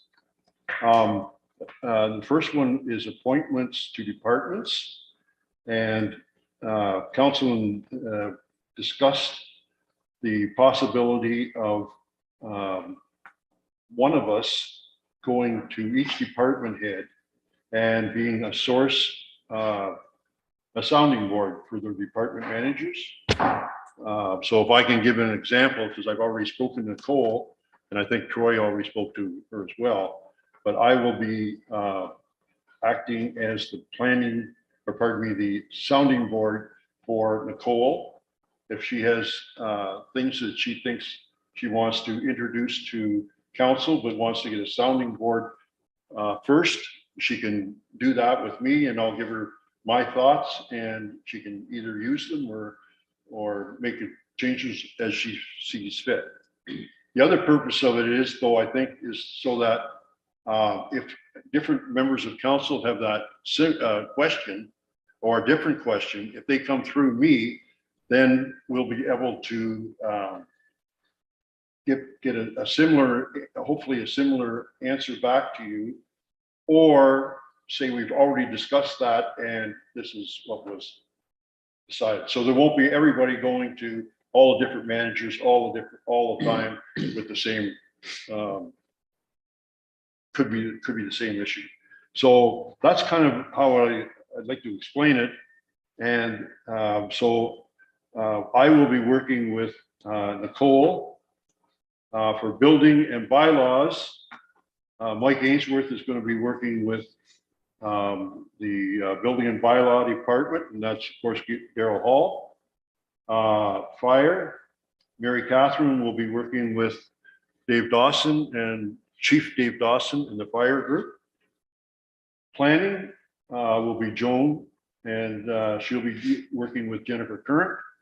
And finally, Greg will be working with Brian and the Public Works. And we're going to give that a try and see how it works. And if it works, and I think it will, then that'll become norm. And I have one other thing. Oh, pardon me, Mayor Catherine. Sorry, just to clarify you. Should we reach out to these people, or are you going to reach out to the department heads and then they'll reach out to us? What's our order here? I think you can probably, I'd just like to clarify that with our CEO, but I think he kind of mentioned that to his people. And they're aware of it. So, and Nicole was aware of it when I spoke to her. So I just went in and knocked on the door and said, I'm here to help if I can be of any help. So she accepted that. We had a good chat yesterday for half an hour and things went well. Through you, your mayor, I'll reach out and I'll make sure that all department heads know who is their council rep. So, and then I'll leave it up to the staff member to reach out, or I'll give you the green light to reach out and go ahead. So just give me a day or two. Thanks. So I would suggest, your worship, that you have council make a motion to appoint the people that you just mentioned as a council liaison rep for staff. Okay. Could I have a motion to move that the people that were mentioned, the councilors who were mentioned, will act as liaison for that department head? Moved by Deputy Mayor Stover and seconded by Councillor Ainsworth. Further discussion? All in favor? Carried. And just for clarification, because it came up in when I was reading our procedural bylaw, ex officios may attend and vote at all committees, which I believe is true. But what happens if there's a quorum by there already being 2 members of council there? Then that would be considered a council meeting. That would be considered a council meeting, and therefore, if I was, so I couldn't go there, let alone vote. Okay, and the only way I could go there is if one of those council members were absent. Correct. And then I would be allowed to vote in their place. Yep. Okay. Could I ask for clarification on that too, through you, your worship, to Pat? If they were attending via Zoom, can a member of council attend on Zoom as just part of the public? Because they're not involved and not discussing, or is that considered still? Yeah, so as long as they're not giving direction. Yeah. Right? Because that's the thing. If there's 3 council members and they're giving direction, they're passing motions, then, or being part of the discussion and the vote, then they would be considered to be having a council meeting. But if somebody were to Zoom in on a meeting and you're not part of the discussion at all, you're the same So as. we could just be Yep. Listen only. Yep. Yeah, okay, thank you. That's a good point. Thank you. I think that's all that I need to bring up today. Councilor Stover, Thank you. or Deputy Mayor Stover. Put big signs up. I was just thinking that, sorry. I think this is, we're past the 3-hour mark. I just wanted to say my thanks to Madam Clerk Kemp for, I neglected to mention you and all the hard work that you did in making today such a success. Thank you. I'd like to personally thank you, and sorry I forgot to add you there. It was a bit of a starstruck moment. And as well to you, Mr. CAO, Troy Gilmore. Thank you for everything that you've done to set this up. I look forward to working with everybody, like I said before, and that's about it for me. Thank you. Thank you. Next, we have Councillor Mike Ainsworth. I'm good. Just thanks everybody. Like it's, I'm looking forward to everything here. Councillor Mary Catherine O'Neill. Hello, I'd like to concur with everything Joan said and include Oh, the work with you. Two items. I did attend the Remembrance Day ceremony up at Rosemead, and it was beautifully done. Former Mayor Blatchford was Master of Ceremonies, and Deputy Mayor Gibson and Councillor Hogg were there as well. But great show from the community and great show from the school, and they actually had 4 languages included. They had Ojibwe, English, French, and sign language. So it was a beautiful event. So I want to send on my congratulations to that group that organized that and everyone involved, including the Piper, by the way, and Alderville. Both were wonderful.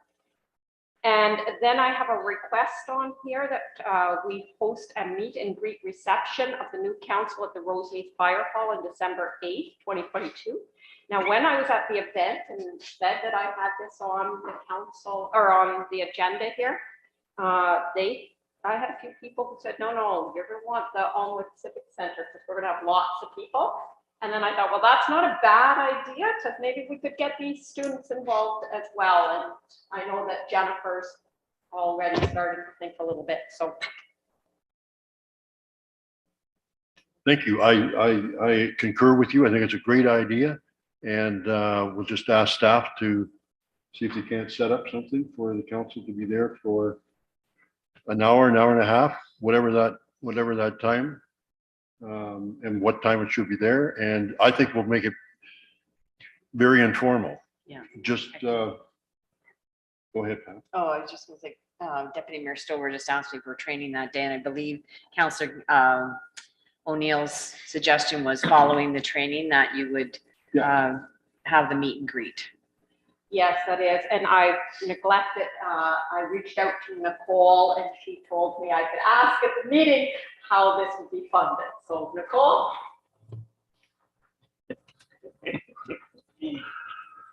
Go ahead, Nicole.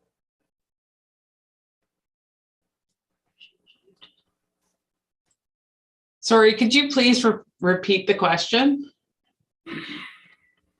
She's looking, Sorry. how do we fund if we have that meet and greet? Meet and greet.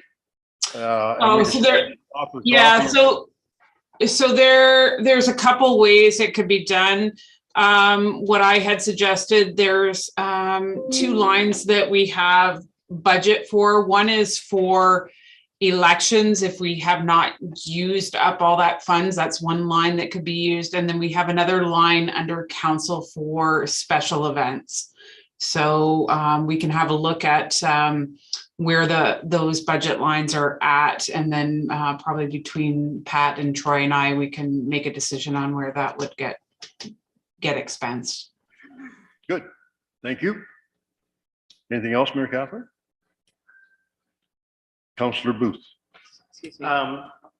Sorry, so if you could just give staff direction to arrange the meet and greet on December the You want a 8th. motion then for that? Yes, please, yeah, and then. Okay, so I move that staff arrange a meet and greet reception for the new council in Rosemead on December 8th, following our training session At the ACC. at the ACC, sure. I didn't want to put that in there in case when Jennifer looked, she couldn't actually get there, so Just to Okay, how go about through, but ACC if possible? ACC if possible, yes. Okay, and can I have a seconder for that motion? Deputy Mayor Stover. Further discussion? Just a question, is it at the ACC or is it at the fire hall? The training?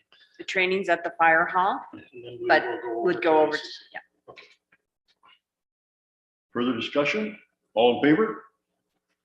Carried.